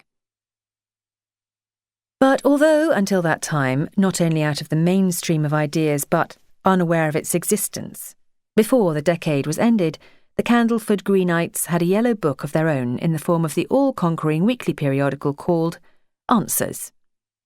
Already its green counterpart, Titbits, was taken by almost every family, and the snippets of information culled from its pages were taken very seriously indeed. Apparently, it gave deep satisfaction to the majority of the younger people to know how many years of an average life were spent in bed, and how many months of his life a man spent shaving and a woman doing her hair. If all the sausages eaten at breakfast in this country on one Sunday morning were stretched out singly end to end, how many miles do you suppose they would reach? One neighbour, newly primed, would ask another. Or, in lighter mood, why did the cyclist say to the farmer whose cockerel he had run over? And only too often the answer came pat, for the neighbour had just read his copy of Titbits. The title of Titbits furnished a catchword which could always be used with effect when an unfamiliar taste was discovered or an unfamiliar opinion expressed. Then, "Don't try to be funny, we've read about you in Titbits," said scathingly was, in the slang of the day, absolutely the last word. The girls Laura saw most of at that time were tradesmen's daughters, living at home, employed only in keeping their father's business books or in helping their mothers with the lighter housework. These were known as the home birds. Others belonging to the same families were away from home, earning their own living as shop assistants in one of the big London stores, or as school teachers or nursery governesses. One was in training as a nursing probationer in a London hospital, and another was bookkeeper and receptionist at a boarding house. Tradesmen's daughters no longer went into domestic service, unless one, after an apprenticeship to dressmaking and a second apprenticeship to hairdressing, became a lady's maid. Nor did they associate much with the domestic staffs in the big houses, and this not because of snobbishness, but because their lives and interests ran along different lines. The village social system, in which the first footman is paired off with the grocer's daughter and the second footman with the post office girl, as a matter of etiquette, belongs to the world of fiction. The home birds were not all of them content with light household duties, and for pleasure, the choir practices and tea drinkings and village concerts their mothers in their time had found sufficient amusement. A few of the boldest among them were already beginning to talk about their right to live their own lives as they wished. According to them, their parents' old-fashioned ideas were their main obstacle. "Pa's so old-fashioned, you'd think he had been born in year dot," these would say, "and Mamma's not much better. She'd like us to talk prunes and prisms and be indoors by 10 o'clock and never so much as look at a fellow before he had shown her a certificate of good character." Far from feeling under any obligation to those who had brought them up, and, as Laura in her inexperience thought, been so generous to them, they seemed to think their parents existed chiefly to give them whatever they happened to wish for most at the moment. One of the new safety bicycles, or a sealskin coat, or an outing to London. The parents, on their side, preached circumspect behaviour, obedience, and gratitude as a daughter's first duties, and many clashes ensued. "I didn't ask to be born, did I?" one girl reported herself as saying to her father, and his retort, "No, and if you had, you wouldn't have been if I had known as much about you as I do now," was repeated by her as an instance of the ignorance and brutality with which she had to contend. "Straining at the leash I am, straining at the leash," said Alma dramatically when telling the story to Laura. And Laura, looking round the pretty bedroom and at the new summer outfit, complete with white kid gloves and a parasol laid out on the bed for her admiring inspection, thought that at least the leash was a handsome one. But she did not say so, for even she, brought up in a harder school, could understand that it must be annoying to be treated as a child at 20 and to be forbidden to do this or do that because it was not the thing, and have to depend for every little thing on a parent's generosity. But the rebellious daughter was the exception. Most of the girls Laura knew were contented with their lot. They enjoyed helping in the house and making Mamma bring it up to date and giving tea parties and playing the piano. Some of these were of the type then called sunbeams in the home. Good, affectionate, home-loving girls, obviously created for marriage, and most of them did marry, and there can be no doubt made excellent wives for their own male counterparts. Laura cannot be said to have been really popular with any of them. Her Candleford town connections vouched for her to some extent, but her own personal antecedents were too humble and her dress and accomplishments fell too short of their own standards for her to rank entirely as one of themselves. Perhaps she was most valued by them as the possessor of a ready ear for confidences and for what they called repartee, a light bantering form of conversation then much in fashion. But Laura enjoyed their company and it was good for her. She no longer looked, as the neighbours at home had sometimes said, as if she had all the weight of the world on her shoulders. Those were the days of Miss Lottie Collins's all-conquering dance and song, Tarara Boomdier, and the words and tune swept the countryside like an epidemic. The air that summer was alive with its strains. Ploughmen bawled it at the plough-tail, harvesters sang it in the harvest field, workmen in villages painted the outside of houses to its measure, errand boys whistled it and school children yelled it. Even housewives caught the infection and would attempt a tired little imitation of the high kick as they turned from the clotheslines in their gardens singing Tarara Boomdier. Early in the morning, while dew still roughened the turf of the green, Laura's friend at the grocer's, dusting the drawing-room at sight of the keys of the open piano, would drop her duster, sink down onto the music stool, and from the open window the familiar strain would be wafted. Such a nice young girl, you see, just out in society, everything I ought to be, Tarara Boomdier. A blushing bud of innocence, Pa declares a great expense. The old maids say I have no sense, but the boys agree I'm just immense. Tarara Boomdier, Tarara Boomdier. Then the madness would seize her, and she would pirouette about the room and come down with such weight from the high kick that her father, honest tradesman, would call urgently to her from the foot of the stairs to remember the drawing-room was immediately over the shop and customers might come in any moment. But even he, having worked off his annoyance, would go back to his books or his scales, humming between his teeth the prevailing tune. During the day, when the master's back was turned and the shop for the moment was clear of customers, the young men behind the counter would gather up their white aprons in their hands and kick and dance a parody. Tarara Boomdier, Tarara Boomdier. Were there such things as death and want and grief and misery in that world? If so, youth possessed a charm to banish them from its thoughts in Tarara Boomdier. It would seem that the silly, light-hearted words of the song fitted the tune to perfection, but they were often improved upon. One version, sung by lounging youths beneath the chestnut tree on the green, perhaps nearer the end of the long run of the song, went, Lottie Collins has no drawers. Will you kindly lend her yours? She is going far away to sing Tarara Boomdier. But that was sung with the intention of annoying any girl who might happen to be passing. And she would be annoyed, shocked too, to hear such an intimate undergarment mentioned in public, and little think that the garment, under that name at least, would pass with the song. Laura enjoyed life at Candleford Green.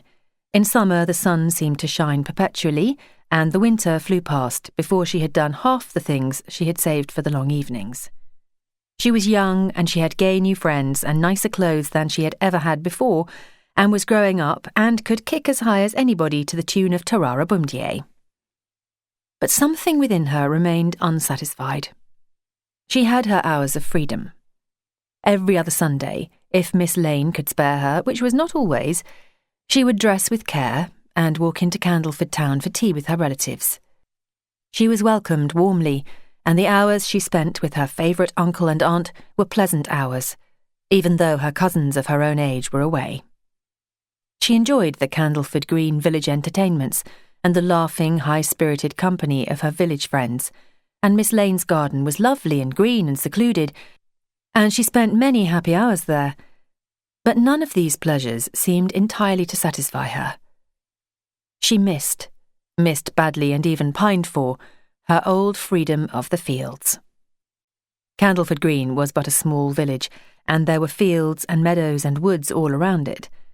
As soon as Laura crossed the doorstep she could see some of these, but mere seeing from a distance did not satisfy her. She longed to go alone far into the fields and hear the birds singing, the brooks tinkling, and the wind rustling through the corn as she had when a child. To smell things and touch things, warm earth and flowers and grasses, and to stand and gaze where no one could see her, drinking it all in.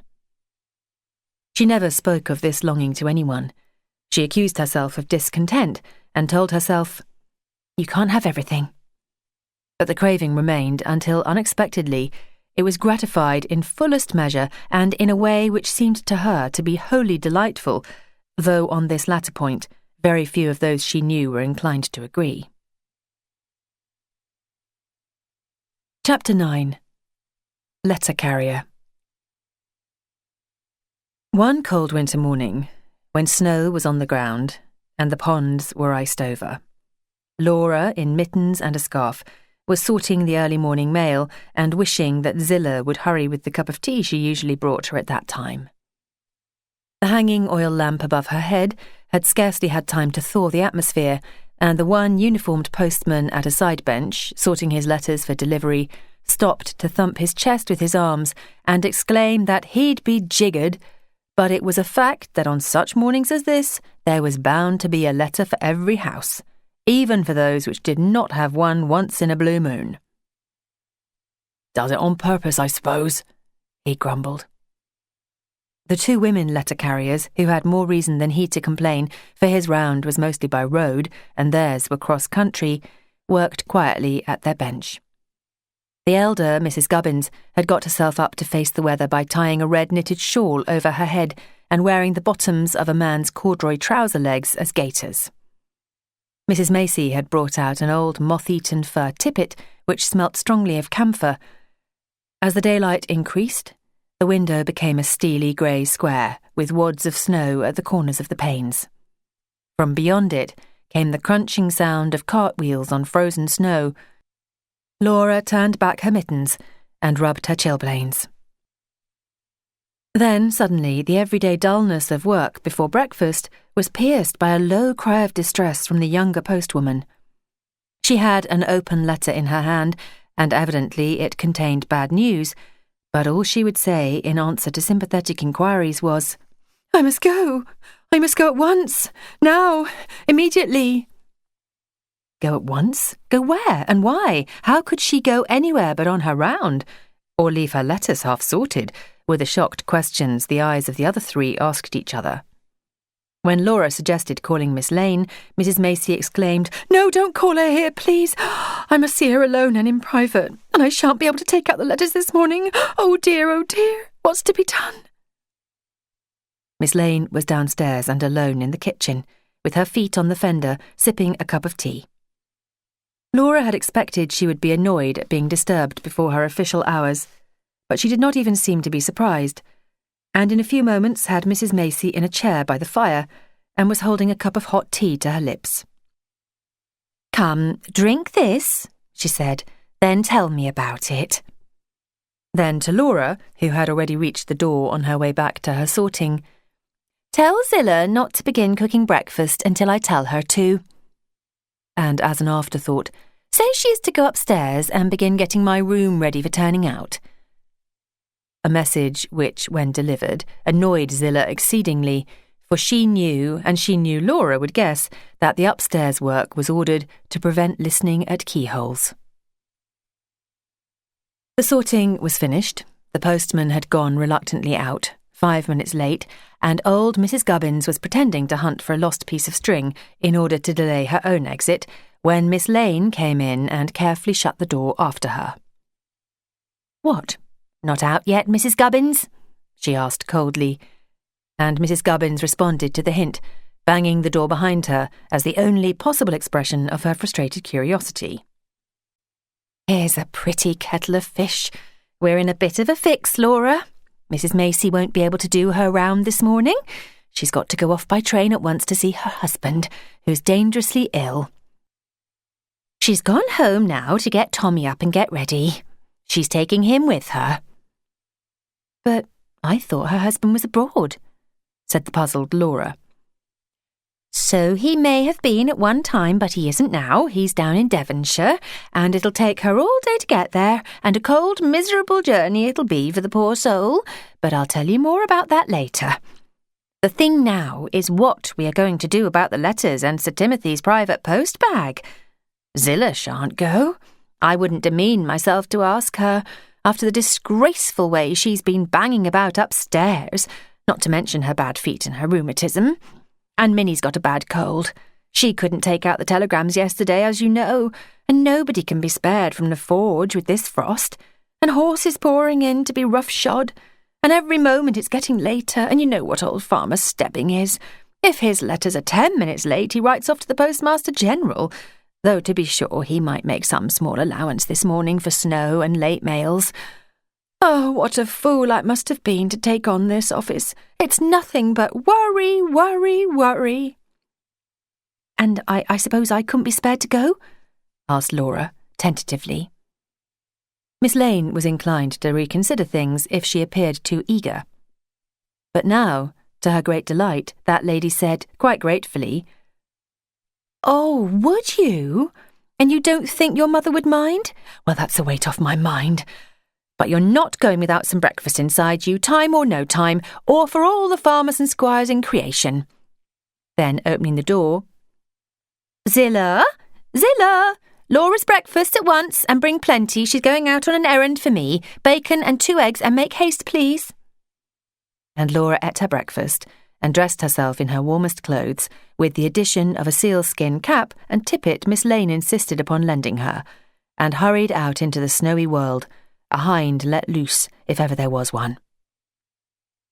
As soon as she had left the village behind, she ran, kicking up the snow and sliding along the puddles, and managed to reach Farmer Stebbing's house only a little later than the time appointed for the delivery of his letters in the ordinary way by the post office authorities.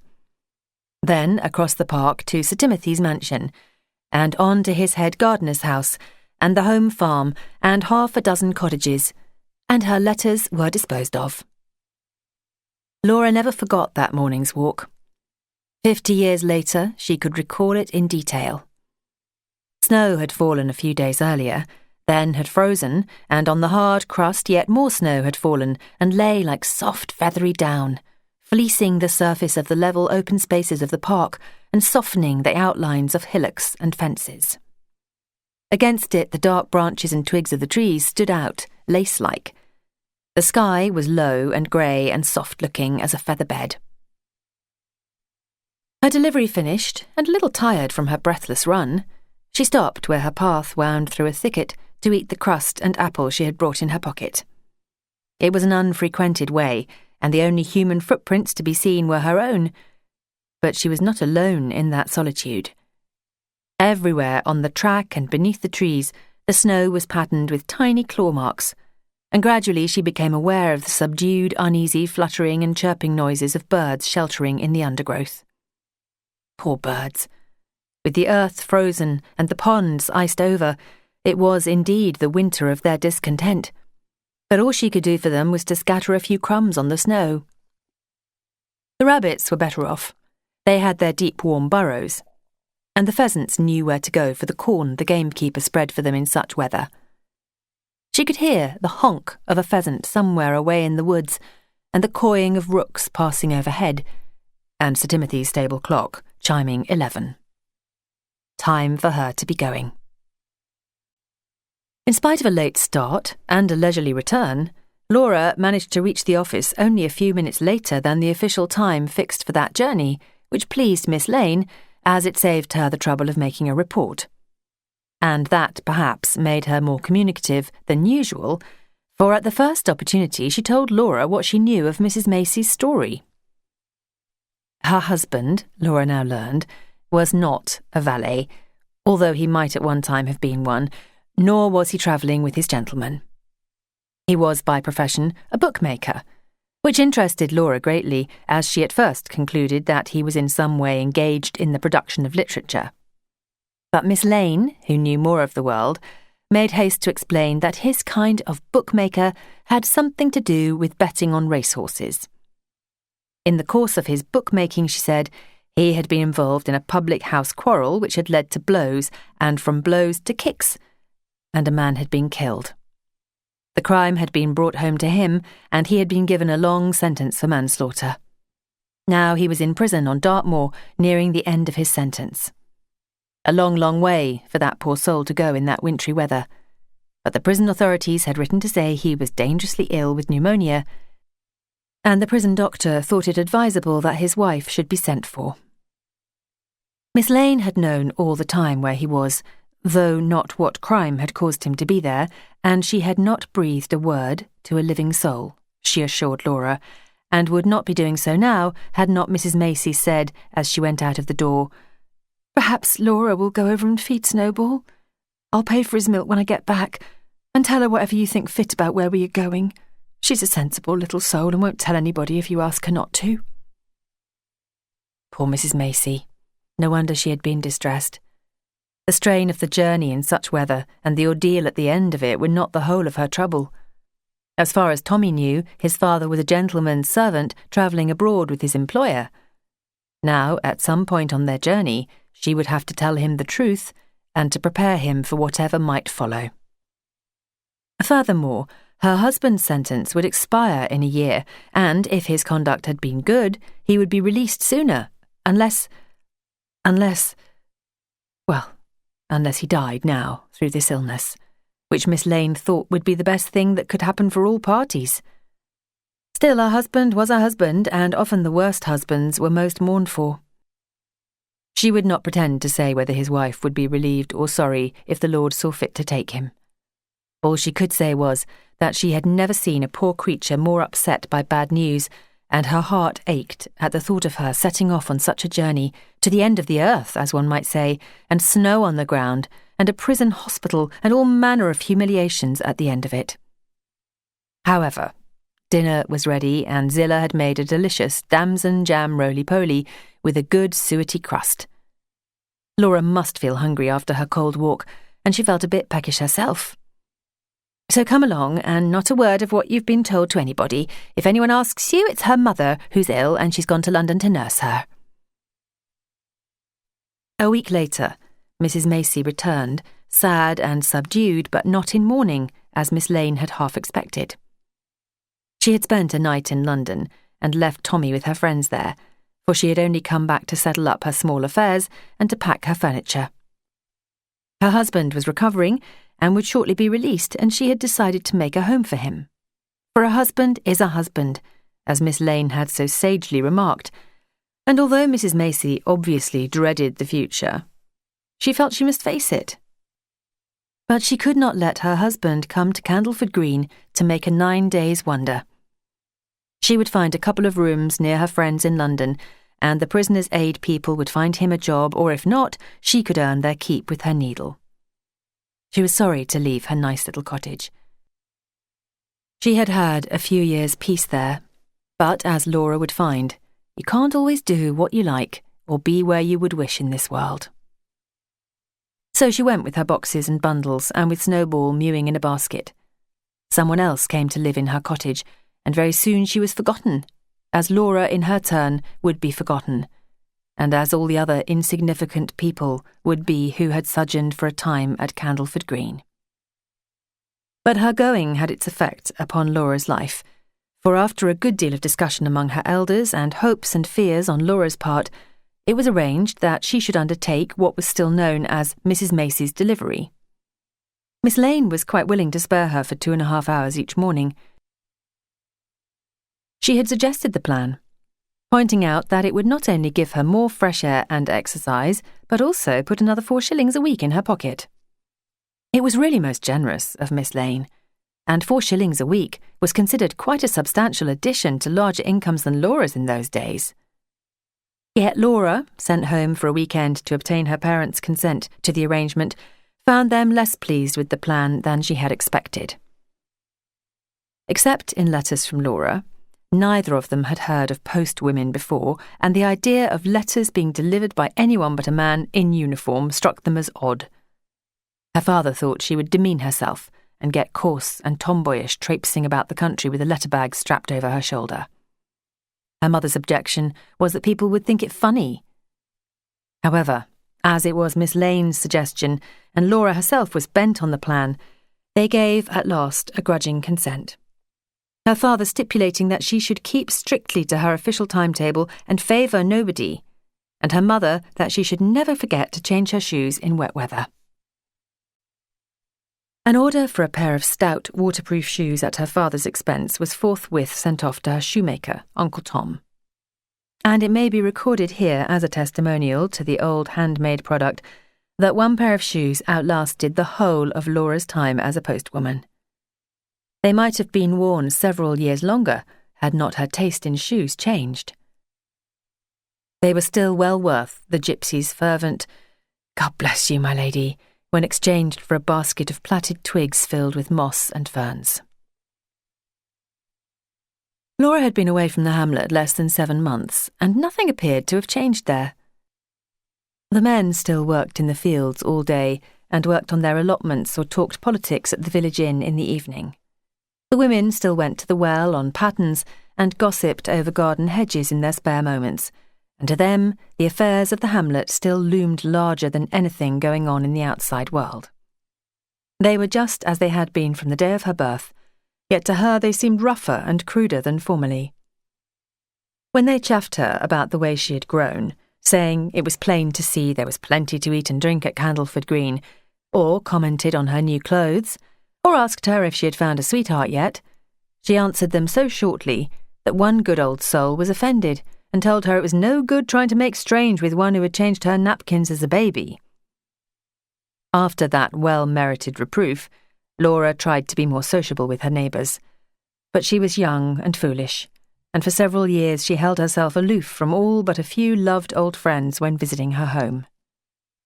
It took time and sorrow and experience of the world to teach her the true worth of the old homely virtues. But home was still home. Nothing had changed there. Her brother had come part of the way to meet her, and her 2 little sisters were waiting on the road nearer home. As they neared the house, with their arms about her, she saw her father, ostensibly examining a branch of a damson tree the last snowstorm had broken, but with an eye on the road. He kissed her with more feeling than he usually displayed. "Why, Laura," he exclaimed, "it's fine to see you." Then hastily skirting the sentimentality he detested, "Quite the prodigal daughter."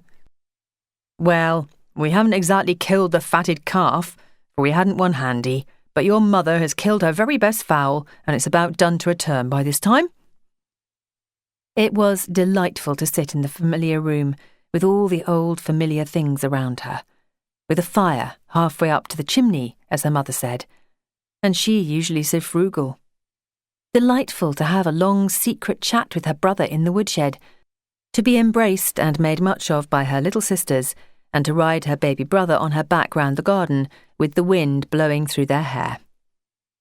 When her mother called her at 5 o'clock on the Monday morning to get up and prepare for her long walk back, and she tiptoed downstairs and saw the lamp-lit room and savoured the bacon and potatoes frying for her breakfast, the new interests which had come into her life seemed of small account compared with the permanence of this life at home, to which she felt she belonged. Her father had already gone on his way to work. The children upstairs still slept. For the first time during her visit, she was really alone with her mother. While Laura ate, they conversed in whispers. How glad she was, her mother said, to know she was happy, and how pleased to see her well grown. "You won't be a little bit of a thing like me. Nobody will ever call you a pocket Venus." Which certainly no one was ever likely to do, and that not for reasons of size alone. Then there was news of the hamlet doings, some of it very amusing when told by the speaker, some of it a little saddening, and at last they came to Laura's own affairs. First of all, her mother wanted to know why Laura had not been home before. Every few weeks, she reminded her, had been the agreement, and she had been away 7 months. Miss Lane had kept saying, "You must wait until we hear of someone going that way to give you a lift." But to this explanation, Laura's mother retorted, "But what was the matter with walking? You could walk here one day and back the next easily enough as you are doing now." To which Laura agreed. She had longed to walk home many a time and had several times suggested that she should, but had never been firm and strong enough to insist in the face of Miss Lane's objections. "You must stick up for your rights, my dear," said her mother that morning, "and don't forget what I've always told you. Don't try to be clever or go speaking ill of anybody just to show off your own wit. I know how it is with these clever people, like Dorcas Lane. They think they can see through everybody, and so they can, to some degree. But they see so far through people that they sometimes see more than there is there, and miss the things that are. And of course it was very kind of her to give you that nice fur and fur cap. They'll keep you warm this cold weather, but you don't want to go on accepting a lot of things like that from somebody who, after all, is no relation. You have got your own wages now, and can buy what you want. Or if not, we'll buy it for you. And if you want any advice as to what to buy or where to buy it, you've got your 2 aunts in Candleford town." Laura blushed again at that, for although she was supposed to go to see the Candleford relatives on alternate Sundays, she had not been there for weeks. Something had always turned up to prevent her going. Snow or rain, or one of Miss Lane's bad headaches, when she could do no other than offer to get off the Sunday evening mail, though it was not her turn to do so. "I don't like keeping you from your friends," Miss Lane would say, "but I really must lie down for an hour." Or, "Really? You can't want to go out in this weather? When you've got off the mail, we'll have a good fire in the parlour and make ourselves cosy and read. Oh, we might have down that box from upstairs I told you about, and I'll show you the letters my father had from that gentleman about Shakespeare. After all, Sunday's the only day of the week we have to ourselves, with Zillah and the men away." And if Laura still looked a little regretful, she would add, "I believe you think more of your Uncle Tom than you do of me." Laura did. She thought more of that particular uncle in one way than she did of anyone else she knew, for no one else, she felt sure, could equal him in wisdom, wit, and sound homely common sense. But she was fond of Miss Lane too, and did not wish to displease her, so she stayed. She did not attempt to describe to her mother a position she had scarcely begun to realise, but her looks and manner must have betrayed something of it, for her mother repeated, "You must stand up for your rights, child. Nobody will think any the better of you for making a doormat of yourself. But you'll be all right. You've got a head well screwed onto your shoulders, and a conscience to tell you right from wrong, I should hope." And they talked of other things, until it was time for Laura to go. End of CD 5. CD 6. Her mother put on her thick cape and walked to the turn of the hamlet road with her. It was a raw, grey winter morning with stars paling in a veil of cottage chimney smoke. Men, about to start on their way to work, stood lighting pipes at garden gates, or shuffled past Laura and her mother with a gruff, "G'mornin'." Although not frosty, the air was cold and the two snuggled closely together, Laura's arm in her mother's under the cape. She had grown so much that she had to lean down to her mother, and they laughed at that, and recalled the time when she, a tiny mite, had said, "Some day, when I'm grown up, I'll be the mother and you'll be my little girl." At the turn of the road they halted, and after a close embrace her mother said, "Goodbye," in the old country words. "Goodbye, God bless you." Then almost immediately, as it seemed to Laura when looking back, it was spring. The countryside around Candleford Green was richer and more varied than that near her home. Instead of flat arable fields, there were low green hills and valleys and many trees and little winding streams. Her path, as postwoman, led over much pasture land, and she often returned with her shoes powdered yellow with buttercup pollen. The copses were full of bluebells, and there were kingcups and forget-me-nots by the margins of the brooks, and cowslips and pale purple milkmaids in the water meadows. Laura seldom returned from her round without more flowers in her hand than she knew what to do with. Her bedroom looked and smelled like a garden, and she stood as many pots and vases about the kitchen as Zillah would permit. The official time allowance for the journey was so generous that she found that by walking quickly on her outward way, she could deliver her letters and still have an hour to spare for sauntering and exploring before she need hurry back home. The scheme had evidently been drawn up for older and more sedate travellers than Laura. Soon she came to know every tree, flower patch and fern clump beside her path, as well as the gardens, houses and faces of the people on her round. There was the head gardener's cottage, semi-Gothic and substantial against the glittering range of glass houses, and his witty, talkative Welsh wife, kindly but difficult to escape from, and the dairymaid at the farmhouse who had orders to give her a mug of milk every morning and see that she drank it because the farmer's wife thought she was growing beyond her strength. And the row of half a dozen cottages, all exactly alike in outward appearance and inside accommodation, but differing in their degree of comfort and cleanliness. Laura wondered then, as she was often to do in her afterlife, why, with houses exactly alike and incomes the same to a penny, one woman will have a cosy, tasteful little home and another something not much better than a slum dwelling. The women at the cottages, clean and not so clean alike, were always pleasant to Laura, especially when she brought them the letters they were always longing for but seldom received. On many mornings she did not have to go to the cottages, for there was not a letter for anyone there, and this left her with still more time to loiter by the pond, reaching out over the water for brandy balls, as the small yellow water lily was called there, or to brood with her hand over birds' eggs in a nest, or to blow dandelion clocks in the sun. Her uniform in summer was a clean print frock and a shady straw hat, which she would sometimes trim with a wreath of living wild flowers. In wet weather, she wore her stout new shoes and a dark purplish waterproof cloak, presented to her by one of her Candleford aunts. She carried a postman's pouch over her shoulder, and for the first part of her outward journey, Sir Timothy's locked leather private post bag. The only drawbacks to perfect happiness on her part were footmen and cows. The cows would crowd round the stiles she had to get over and be deaf to all her mild shooings. She had been used to cows all her life and had no fear of them in the open, but the idea of descending from the stile into that sea of heads and horns was alarming. She knew they were gentle creatures and would never attack her, but accidentally, perhaps. Their horns were so very sharp and long. Then one morning, a cowman saw her hesitating and bade her, "Come on." If she approached and climbed over the stile quickly, he said the cows would disperse. "They dunno what you want to be up to. Let 'em see that you've got business on the other side of that stile and that you be in a hurry, and they'll make way for 'ee. They be knowin' old creatures, cows." It was as he had said.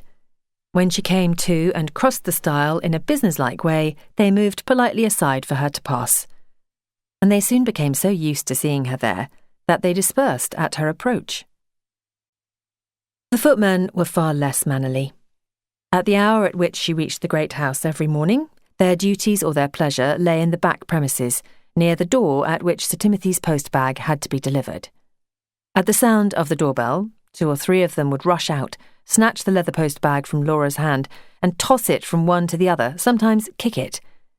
They hated that post-bag because their own private letters were locked therein, and if Sir Timothy was out on the estate or engaged in his justice room, they had to wait until he was ready or chose to unlock it.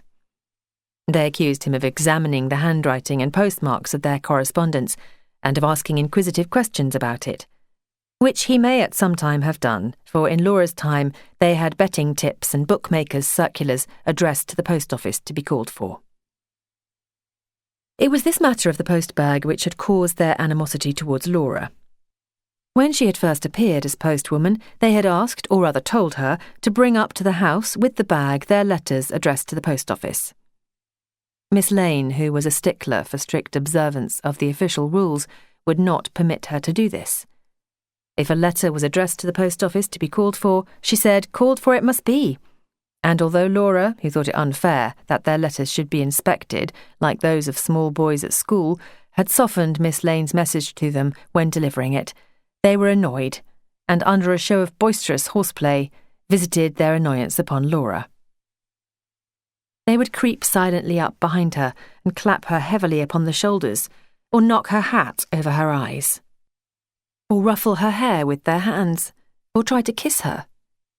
The maids, several of whom were often present, as the housekeeper and the butler were at that time taking their morning coffee in the housekeeper's room, would only laugh at her discomfiture, or join in the sport, putting pebbles down her neck, or flicking her face with their dusting brushes.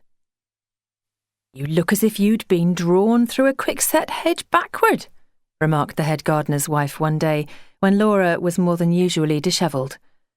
But, when told what had happened, she only laughed and said, "Well, you're only young once. You must get all the fun you can.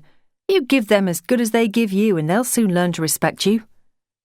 She dared not tell Miss Lane, for she knew that lady would complain to Sir Timothy, and there would be what she thought of as a fuss. She preferred to endure the teasing, which after all occupied but a few minutes during an outing in which there were rich compensations.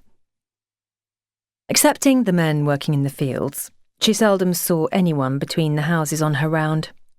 Now and then she would meet the estate carpenter with his bag of tools, going to mend a fence or a gate, and occasionally she saw Sir Timothy himself, spud in hand, taking what he called a toddle round the estate.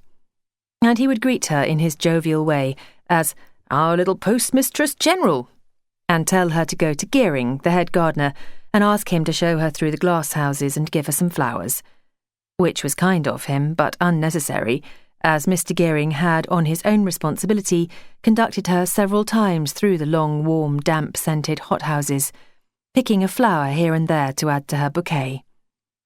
"My glass houses," the gardener called them. "Our glass houses," said his wife when speaking of them. To the actual owner, they were merely the glass houses. So much for the privilege of ownership. Once she saw Sir Timothy in a more serious mood. That was after a night of high wind had brought down 2 magnificent elm trees on the edge of the ha-ha, and he called to her to come and look at the damage. It was a sad sight. The trees were lying with their roots upended, and their trunks slanting across the ditch to the ruin of broken branches and smashed twigs on the lower level. Sir Timothy appeared to be as much distressed as if they had been the only trees he possessed. There were tears in his eyes as he kept repeating, "Wouldn't have lost them for worlds. Known them all my life. Opened my eyes upon them, in fact, for I was born in that room there. See the window? It's this damned sunk fence is to blame. No root room on one side. Wouldn't have lost them for worlds." And she left him lamenting.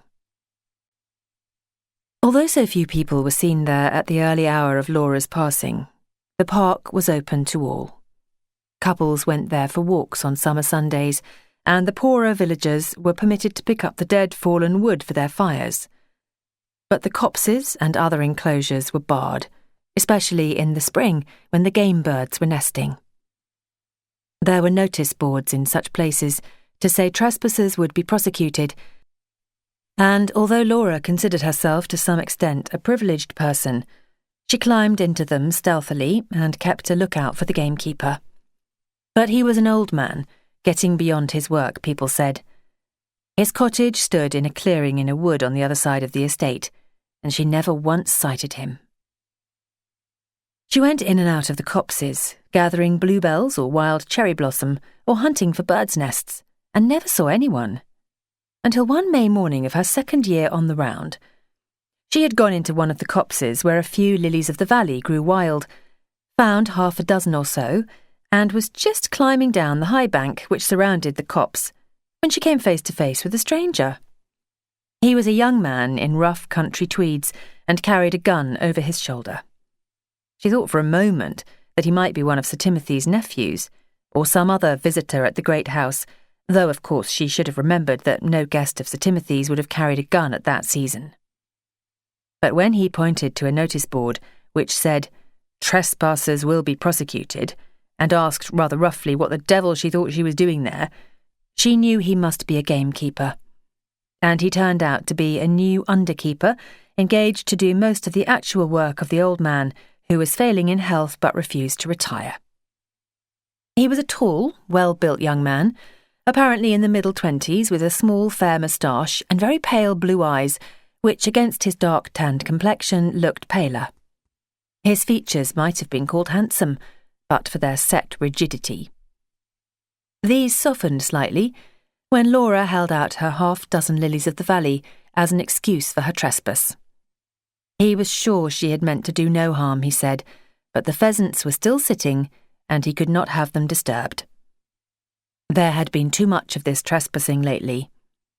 Laura wondered by whom.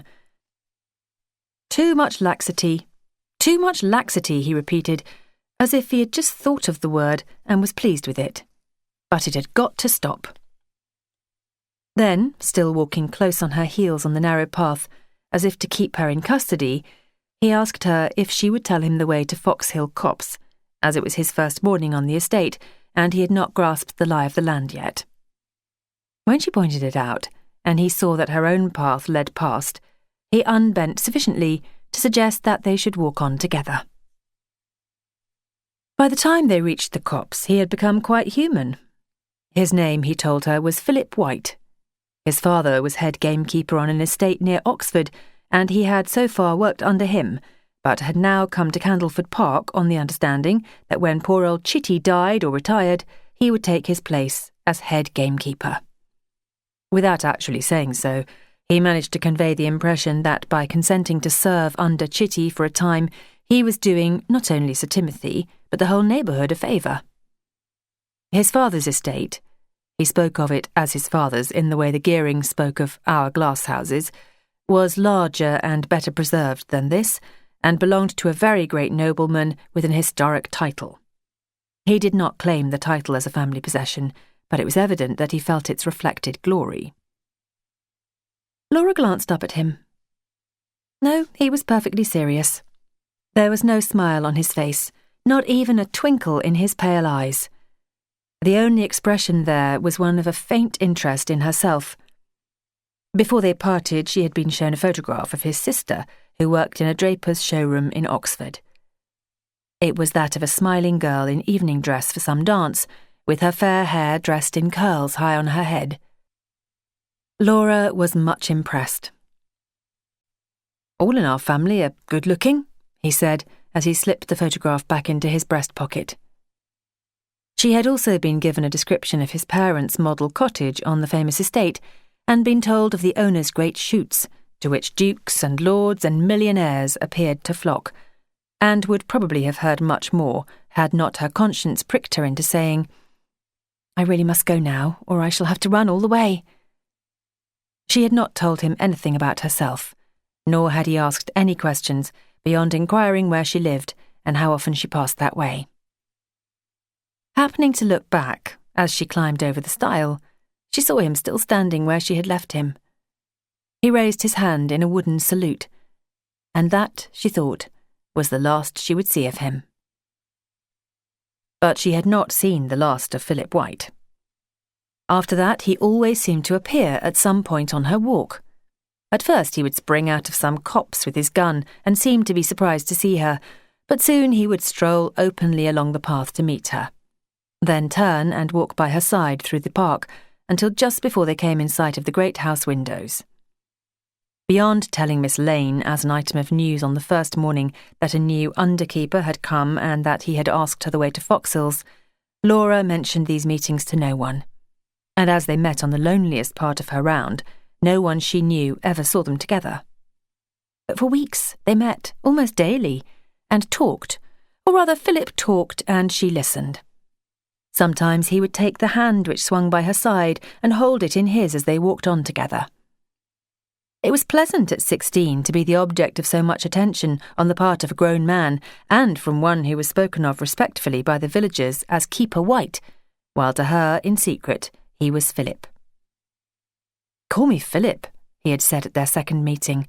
"I wouldn't allow anyone else here to call me it, but I'd like it from you." And she called him by that name occasionally. Never Phil. It would not have suited him. He called her Laura, and once or twice, when they passed through the kissing gate, he gave her a shy, cold, wooden kind of kiss over the bars.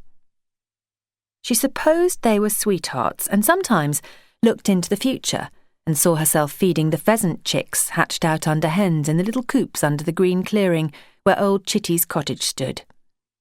She felt she could be happy for life in that pretty cottage on the green, surrounded by waving treetops. On one of her walks last spring, she had seen the margins of the green and the earth under the trees starred with white wild anemones swaying in the wind, and it had looked to her then a perfect paradise. But then came the dampening thought that Philip would be there too, at least some of the time, and she was not sure that she liked Philip well enough to be able to endure his perpetual company. He was so self-satisfied, so sure that he and everything and everybody belonging to him were perfect, and he had no interests whatever outside his own affairs. If she tried to talk about other people or of flowers she had found or some books she was reading, it was never long before he brought the conversation back to himself again. "That's like me," he would say, or "what I think about it is," or "I couldn't stand that sort of thing." And she, who loved to listen to most people and found nearly everybody else interesting, wanted to run straight away across the park and fields and leave him talking to himself. But she was constitutionally incapable of that, and if she tried to offend and quarrel with him, she could not. She knew that from some of the stories against himself he repeated, without the least idea that they were against himself.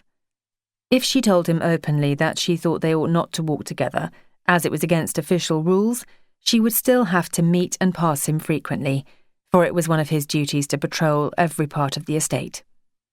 There really seemed to be nothing she could do about it, except to bound on a few yards in front as they approached the kissing gate.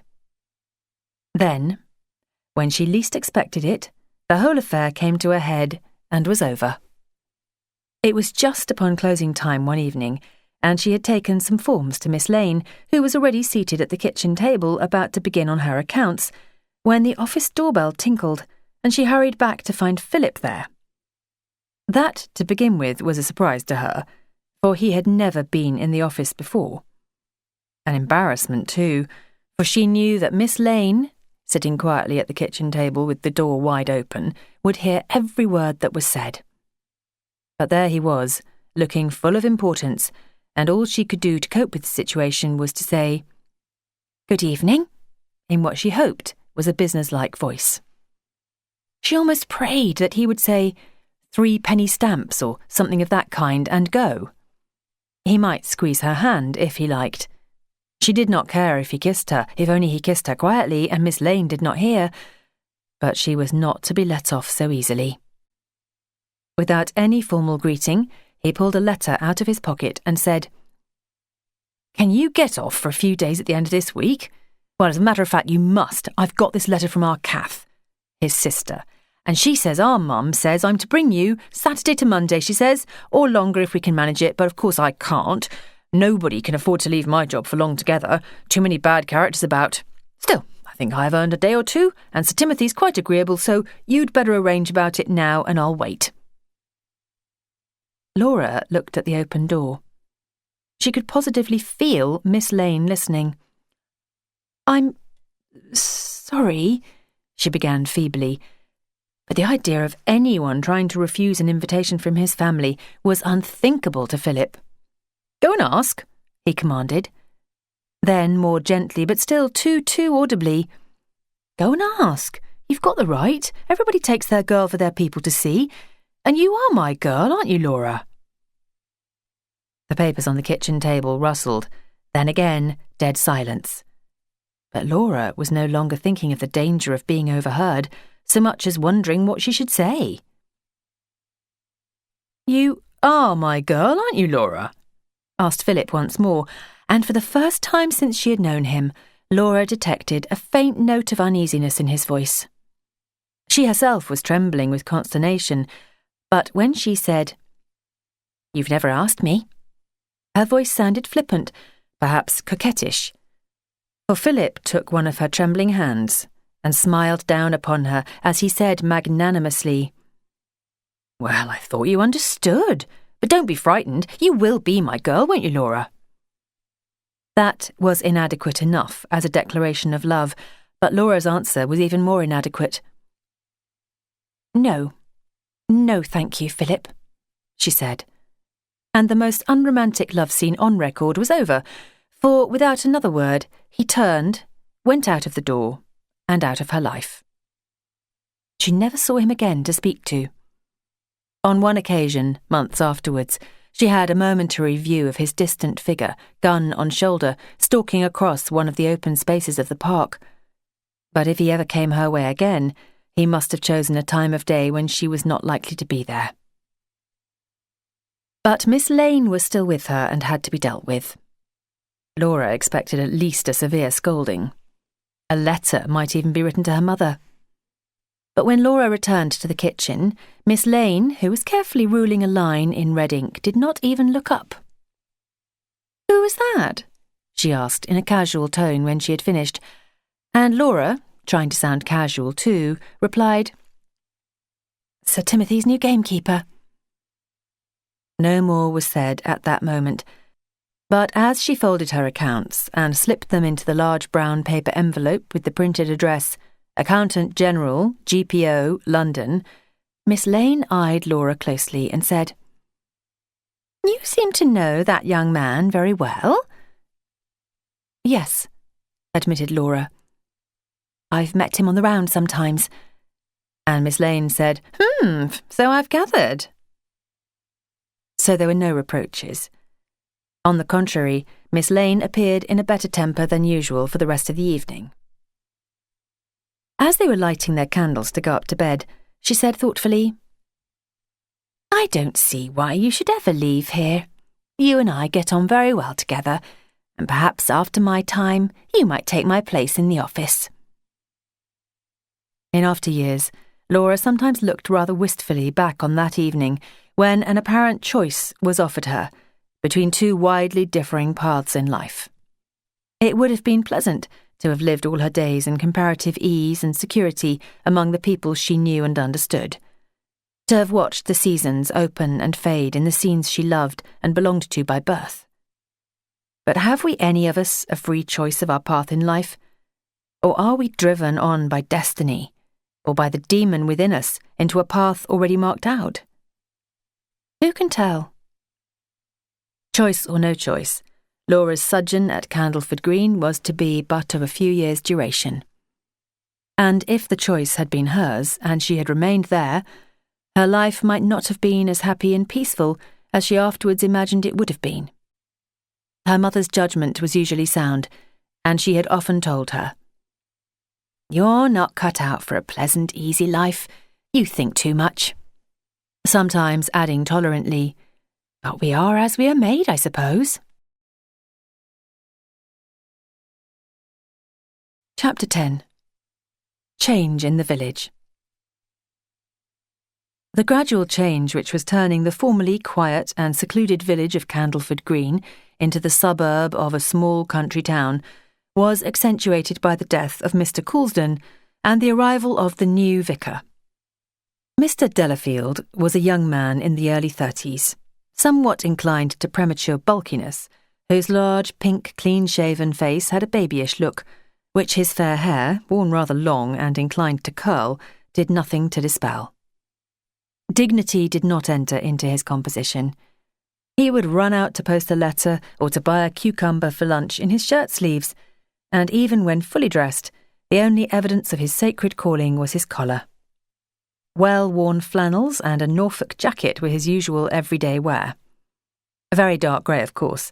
Any lighter shade would have been too revolutionary, as would anything more daring in the way of headgear than the black and white speckled straw boater he wore in summer, in place of the round, black, soft felt hat of the other local clergy.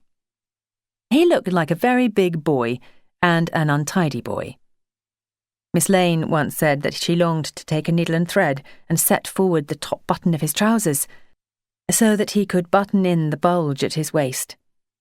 He probably thought Miss Lane's appearance as unsatisfactory as she did his, for he had come there with a townsman's ideas of the country, according to which a village postmistress should have worn a white apron and spoken the dialect. But he had come to his country living determined to be friendly with all his parishioners, and although Laura felt sure he did not like that sardonic little glint of amusement in her eyes when he tried to talk improvingly to her, He was always pleasantly breezy in his manner, and she in time came to admit that he had a boyish charm. The verdicts of others varied. The old order had changed, and in changing, had gone somewhat ahead of the times in the depth of the country. Some complained that his hail fellow well met attitude to everybody annoyed them. All men were brothers in church, of course, but outside they thought a clergyman ought to hold on to his dignity. Look at poor old Mr. Coulston. He was a gentleman, if ever there was one. Others liked Mr. Delafield because he was not proud and stuck up, like some parsons they could name. By the majority, judgment was suspended. "You've got to summer and winter a man before you can pretend to know him," was an old country maxim much quoted at that time. On one point, all churchgoers agreed. The new vicar was a good preacher. He had a surprisingly deep, rich voice for one of his boyish appearance, and he used this to advantage in the pulpit. Pride was certainly not one of Mr. Delafield's failings. He had a charming way of relieving any old woman he met of any burden she was carrying. Once Laura saw him crossing the green with a faggot of sticks on his shoulder, and on another occasion he helped to carry home a clothes basket of washing. On leaving the post office, he would vault over the railings of the green to bowl for small boys playing cricket with an old tin for wicket. But that was in his early days. Before he had been there long, Candleford Green cricket was put upon a proper footing, with an 11 of young men and practice nights for boys. On Saturday afternoons in summer, he himself played with the 11, and soon other local teams were challenged, and the white flannels of such players as possessed them enlivened the pleasant summery scene on the green sward. Before long, he had got together a club for boys, which met in the schoolroom on winter evenings. The noise the boys made, said those who lived near, made life pretty well unbearable. But the boys' parents were pleased to have them kept out of mischief, and those who lived near their former winter evening haunts were not sorry. Then a timely confirmation ceremony brought together the nucleus of a girls' guild, which had its headquarters in the now disused servants' hall at the vicarage. Mrs. Delafield was lady president of this, but as she had 2 children and kept but 1 young maid in a house where there had formerly been 4, she had little time for the supervision of the weekly meetings, and help had to be obtained from the ladies of the congregation. The Pratts, Miss Ruby and Miss Pearl, as the vicar and his wife were careful to insist upon when naming them to the girls, saw and seized here their opportunity. And soon what they did not know about the vicarage household could easily, as people said, have been written on a threepenny bit. The Delafields were poor. Soon after their arrival they gave out that, as the living was but a poor one, and they had no private means, the charities of the former vicar would have to be discontinued. "I know myself what it is to be poor," the vicar would say frankly when sympathising with one of the cottagers. And although his hearer might smile incredulously as she mentally compared his idea of poverty with her own, his frankness would please her. After a time, the tradesman hinted that the new vicarage family was long-winded in paying its bills. "But," they would add, "so far they've always paid up in the end, and they don't go running to another shop with their bit of ready money as soon as they owe you a few pounds, and they aren't extravagant," which, from a shopkeeper's point of view, was not altogether a bad character to give a customer. The Delafields had a succession of untrained young maids of whom they expected trained service, and in consequence they were as often without a maid as with one. And they fared little better with the women brought in to oblige. One excellent charwoman in her own line of washing and scrubbing was so taken aback on her first appearance at the vicarage by having a written list of the dishes she was expected to cook for dinner thrust into her hand that she seized her coarse apron and basket and bolted.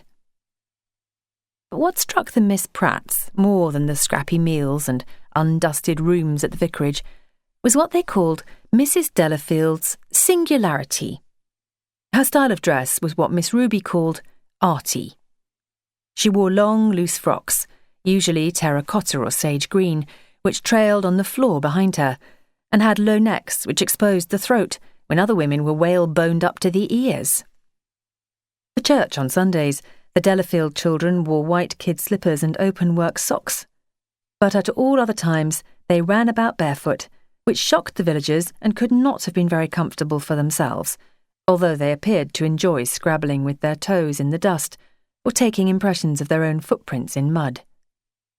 Their ordinary everyday dress was a short brown holland smock, elaborately embroidered, which for comfort and beauty would have compared favourably with the more formal attire of other children of their class, had it not invariably been grubby.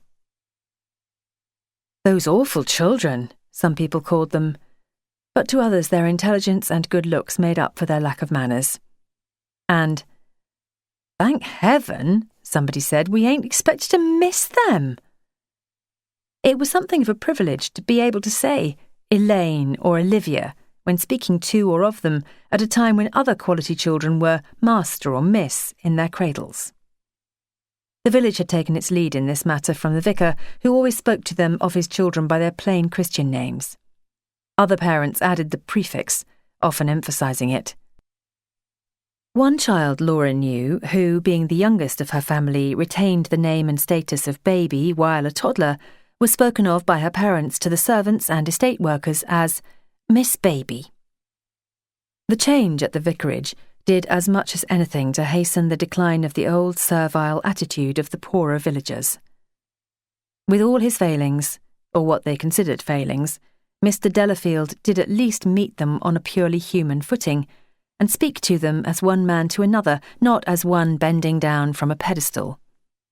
The country gentlemen around still loomed larger than life-size upon their horizon, but the vicar lived amongst them. They saw him and spoke to him daily, and his example and influence were greater. Some still sighed for the flesh pots and blankets of the old regime. Others regretted its passing from love of the stately old order. But a far larger number rejoiced, if insensibly, in the new democratic atmosphere of parochial life. The parish was soon to be proud of its vicar. From the first, Mr. Delafield's sermons had been praised by his congregation.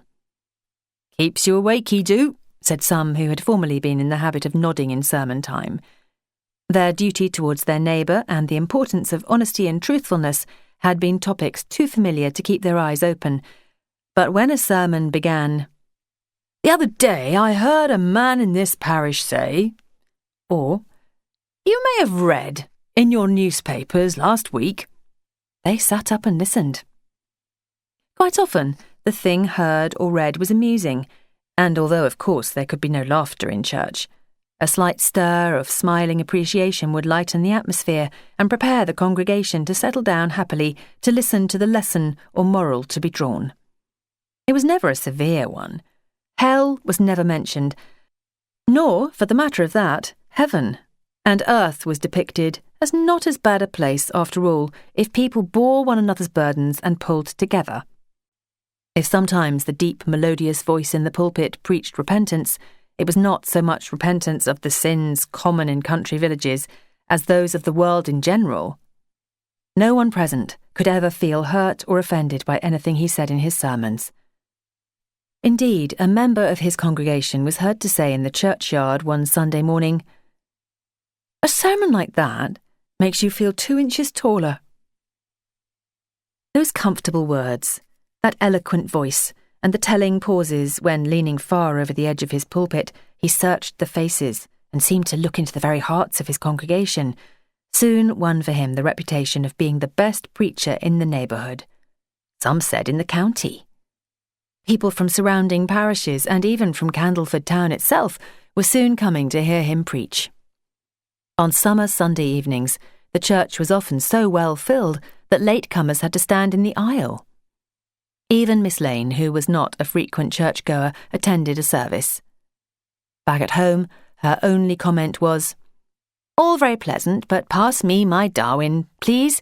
Like the birds, I need a little grit in my food." But the lack of enthusiasm shown by one crusty old woman was but as a grain of sand on the seashore compared to the rising tide of the new vicar's popularity as a preacher, which reached its high water mark on Harvest Thanksgiving Sunday when the Candleford News sent a reporter to take down the vicar's sermon verbatim. Copies of the issue containing the sermon were bought in great numbers to be posted to sons and daughters in London, in the north of England, or out in the colonies.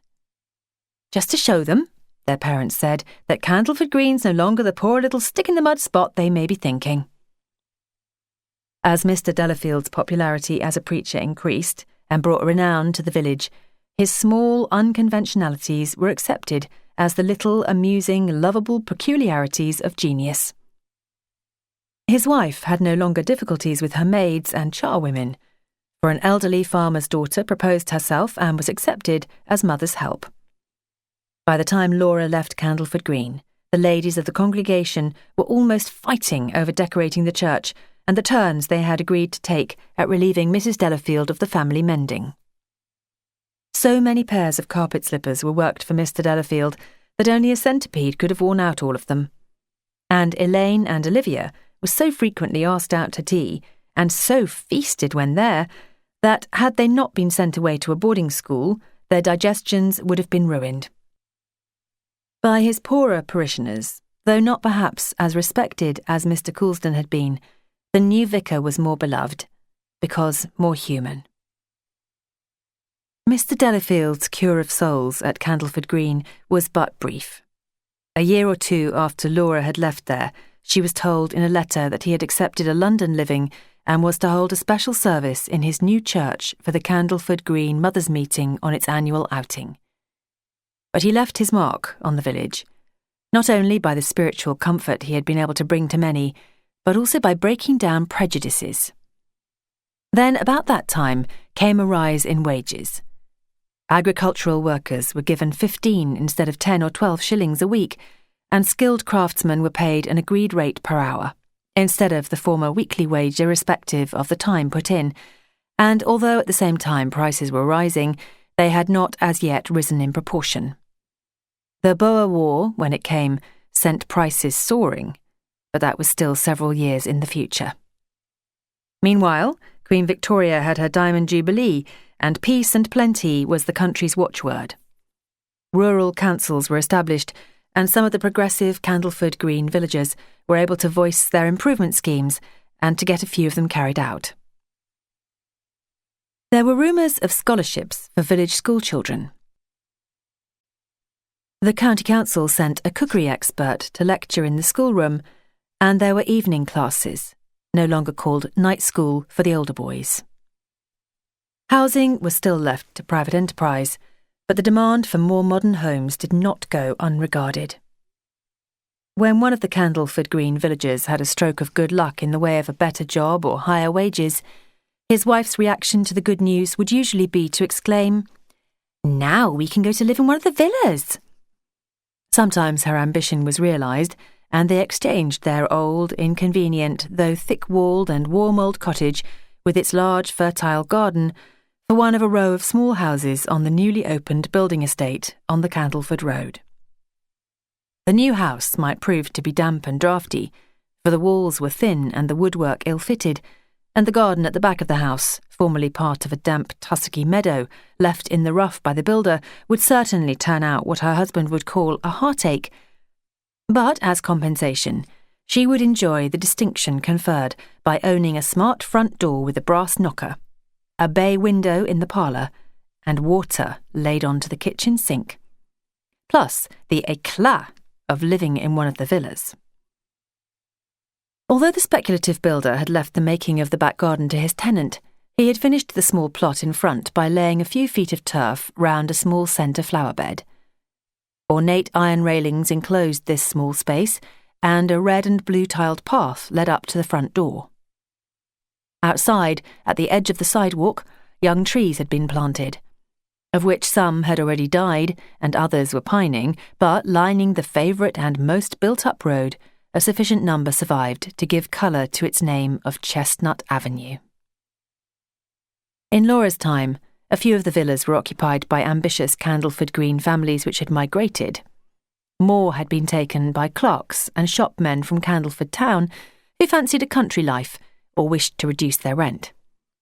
6 shillings a week for a 5-roomed villa was certainly not excessive, but no doubt it repaid the builder-owner well enough for his outlay. Laura's uncle, who was also a builder in Candleford, declared that the villas were run up of old oddments of second-hand stuff, without proper foundations, and that the first high wind would blow half of them down. But his pessimism may have been due to professional rivalry, though to do him justice, it must be said that he spoke the truth when he frowned and shook his head and declared, "Never touch a cheap job, not my line." Chestnut Avenue stood apparently firmly as long as Laura lived near, and may quite probably be standing now, let at treble the rent to trebly paid wage earners, with the chestnut trees fully grown and candled with blossoms and a wireless mast in every back garden. As they were built, almost before the paint was dry, the villas were occupied and the new tenants tied back their lace curtains with blue or pink ribbon and painted on the gate the name of their choice: Chatsworth, or Naples, or Sunnyside, or Herne Bay. Laura, although conscious of disloyalty to the trade, personified for her by her father and uncle, still thought the Chestnut Avenue houses stylish. She had just enough taste, or sense of humour, to think some of the names chosen for them by the occupiers were unsuitable. Balmoral was the latest addition, but she saw nothing amiss with the wide ribbon pale blue or pink curtain ties, though she herself would have preferred green or yellow. Except for the ex-villagers, whom she already knew, the villas were occupied by a class of people which was new to her, the lower fringe of the lower middle class, of which she was to see a great deal later. Her first introduction to this, to her new way of life, she owed to a Mrs. Green of the Shack, the wife of a clerk in the Candleford post office. She had come to know the husband in the way of business, he had introduced her to his wife, and an invitation to tea had followed. The Greens' villa was only distinguishable from the others by its name, and by the maidenhair fern which stood in place of the usual aspidistra on a little table exactly in the centre of the small space between the draped curtains at the parlour window. Mrs. Green said aspidistras were common, and Laura soon discovered that she had a great dislike of common things, and especially of common people. The people who lived next door, she told Laura, were awfully common. The man was a jobbing gardener, a clodhopper, she called him, and his wife wore his cloth cap when she hung out her washing. They were toasting herrings, morning, noon and night, and the smell was most offensive. She thought the landlord ought to be more particular in choosing his tenants. Laura, who was used to the ways of those she called clodhoppers and their wives, and herself enjoyed a good bloater toasted on the coals for supper, heard this with wonder. Of course men who worked on the land were common, there were so many of them. But then there were a good many men in every other trade or calling, so why complain of the number? When it gradually dawned upon her that Mrs. Green used the word common in a social sense, she was rather afraid that she would be thought common too. But she need not have feared, for that lady did not think of her at all, excepting as the possessor of eyes and ears. Mrs. Green was a small, fair woman, still under 30, who would have been pretty had not her face habitually worn a worried expression which sharpened her features and was already destroying her bloom. Her refinement, or perhaps her means, did not run to visits to a dentist, and to hide decaying teeth, she cultivated a thin, close-lipped little smile. But her hair was still very pretty and beautifully cared for, and she had pretty hands which she rubbed with cold cream after washing the tea things. Her husband was also small and fair, but his manners were more simple, and his expression was opener and franker than that of his wife. When he laughed loudly, and then his wife would look at him reproachfully and say in a pained voice, "Albert!" He had not had the same training in the art of keeping up appearances as his wife, for while she, as she said, had come down in the world, having been born into what she vaguely termed a refined family, he had begun to earn his living as a telegraph messenger and worked his way up to his present position, which, though still modest, was in those days something of an achievement. Left to himself, he would have been a pleasant, homely kind of fellow who would have enjoyed working in his garden and afterwards sitting down in his shirt sleeves to a bloater or tinned salmon for tea. but he had married a genteel wife, and she had educated him as far as possible up to her own standard. They were both touchingly proud of their home, and Laura, on her first visit, had to be shown every nook and corner of it, including the inside of the cupboards. It was furnished in accord with its architectural style. The parlour, which they called the drawing room, had a complete suite of furniture upholstered in green tapestry, and there was a green carpet, but not quite the right shade of green, on the floor. Photographs in ornate frames stood on little tables, and a set of framed pictures on the walls illustrated the courtship of an insipid-looking couple. Lovers meeting, the letter, lovers quarrel, and wedded.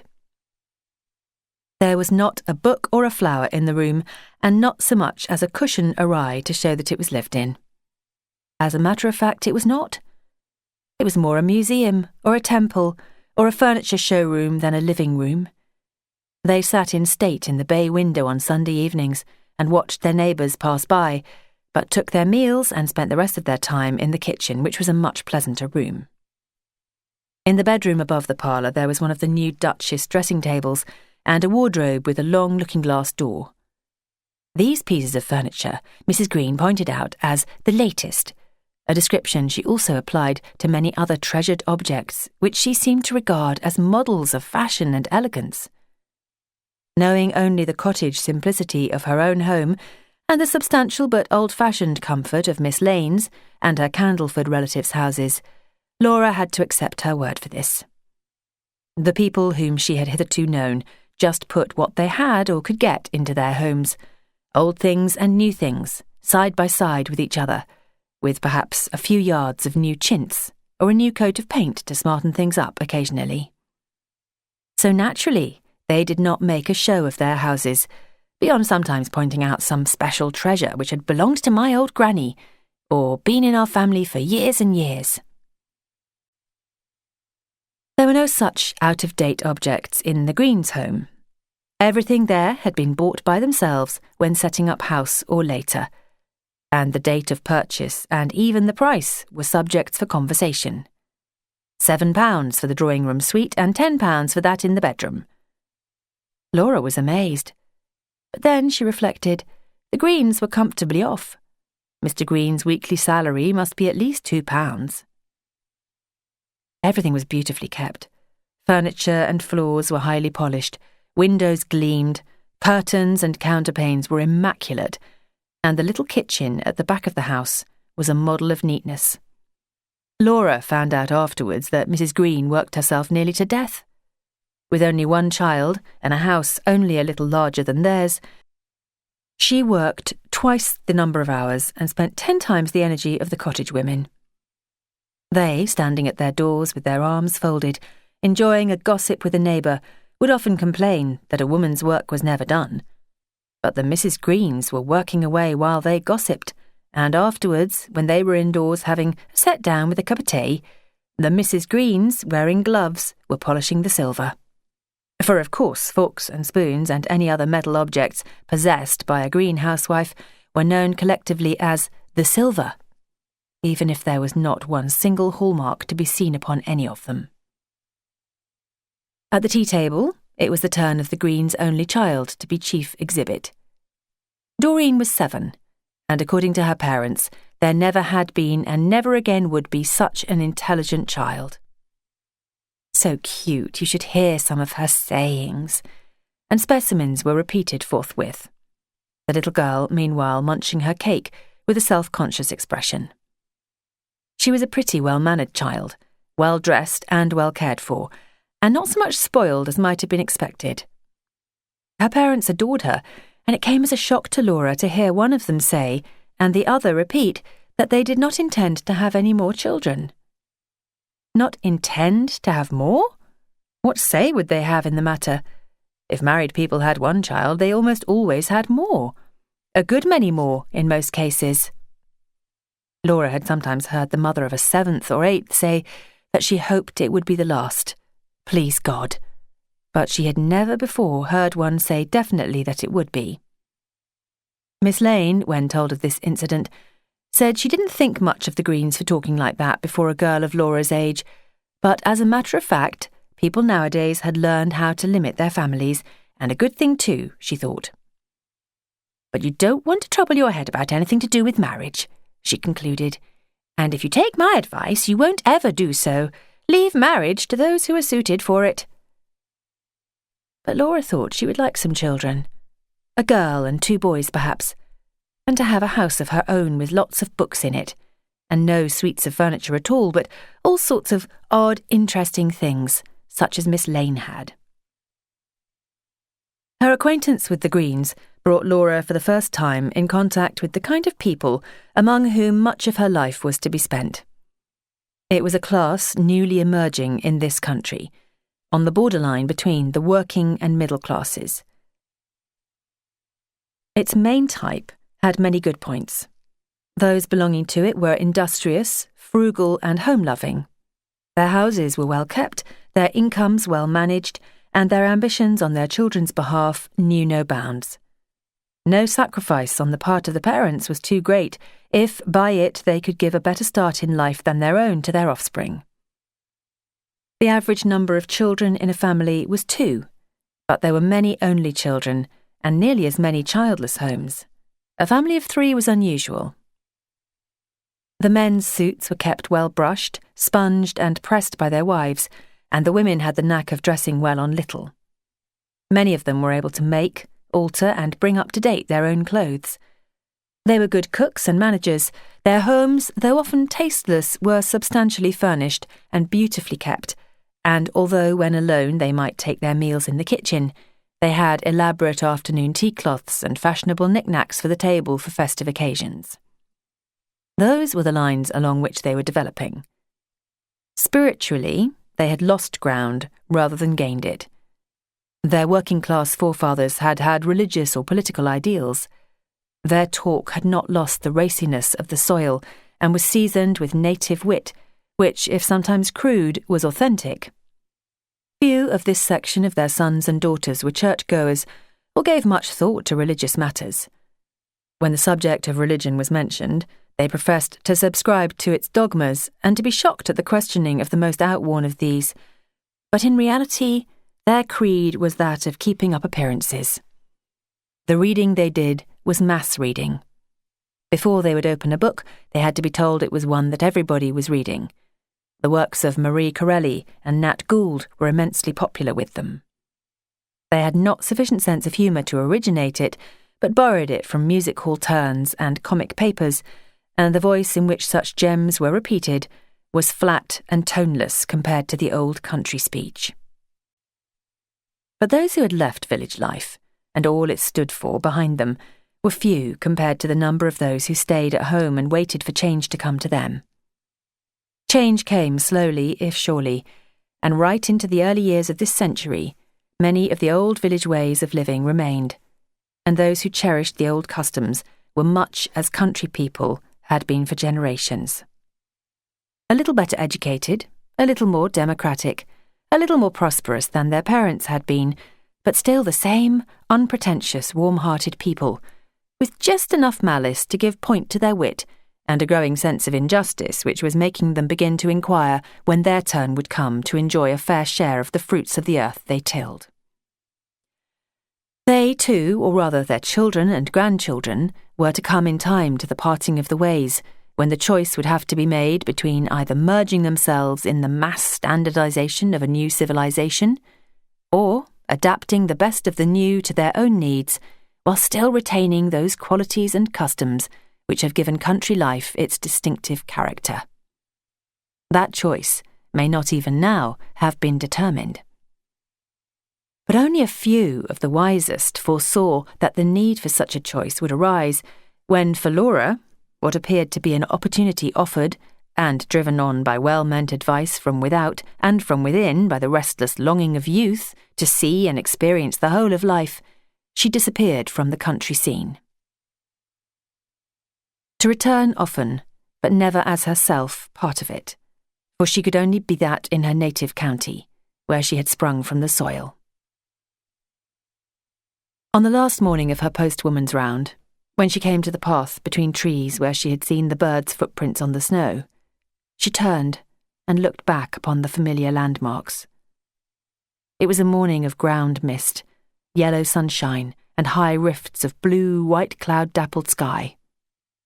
The leaves were still thick on the trees, but dew-spangled gossamer threads hung on the bushes, and the shrill little cries of unrest of the swallows, skimming the green open spaces of the park, told of autumn and change.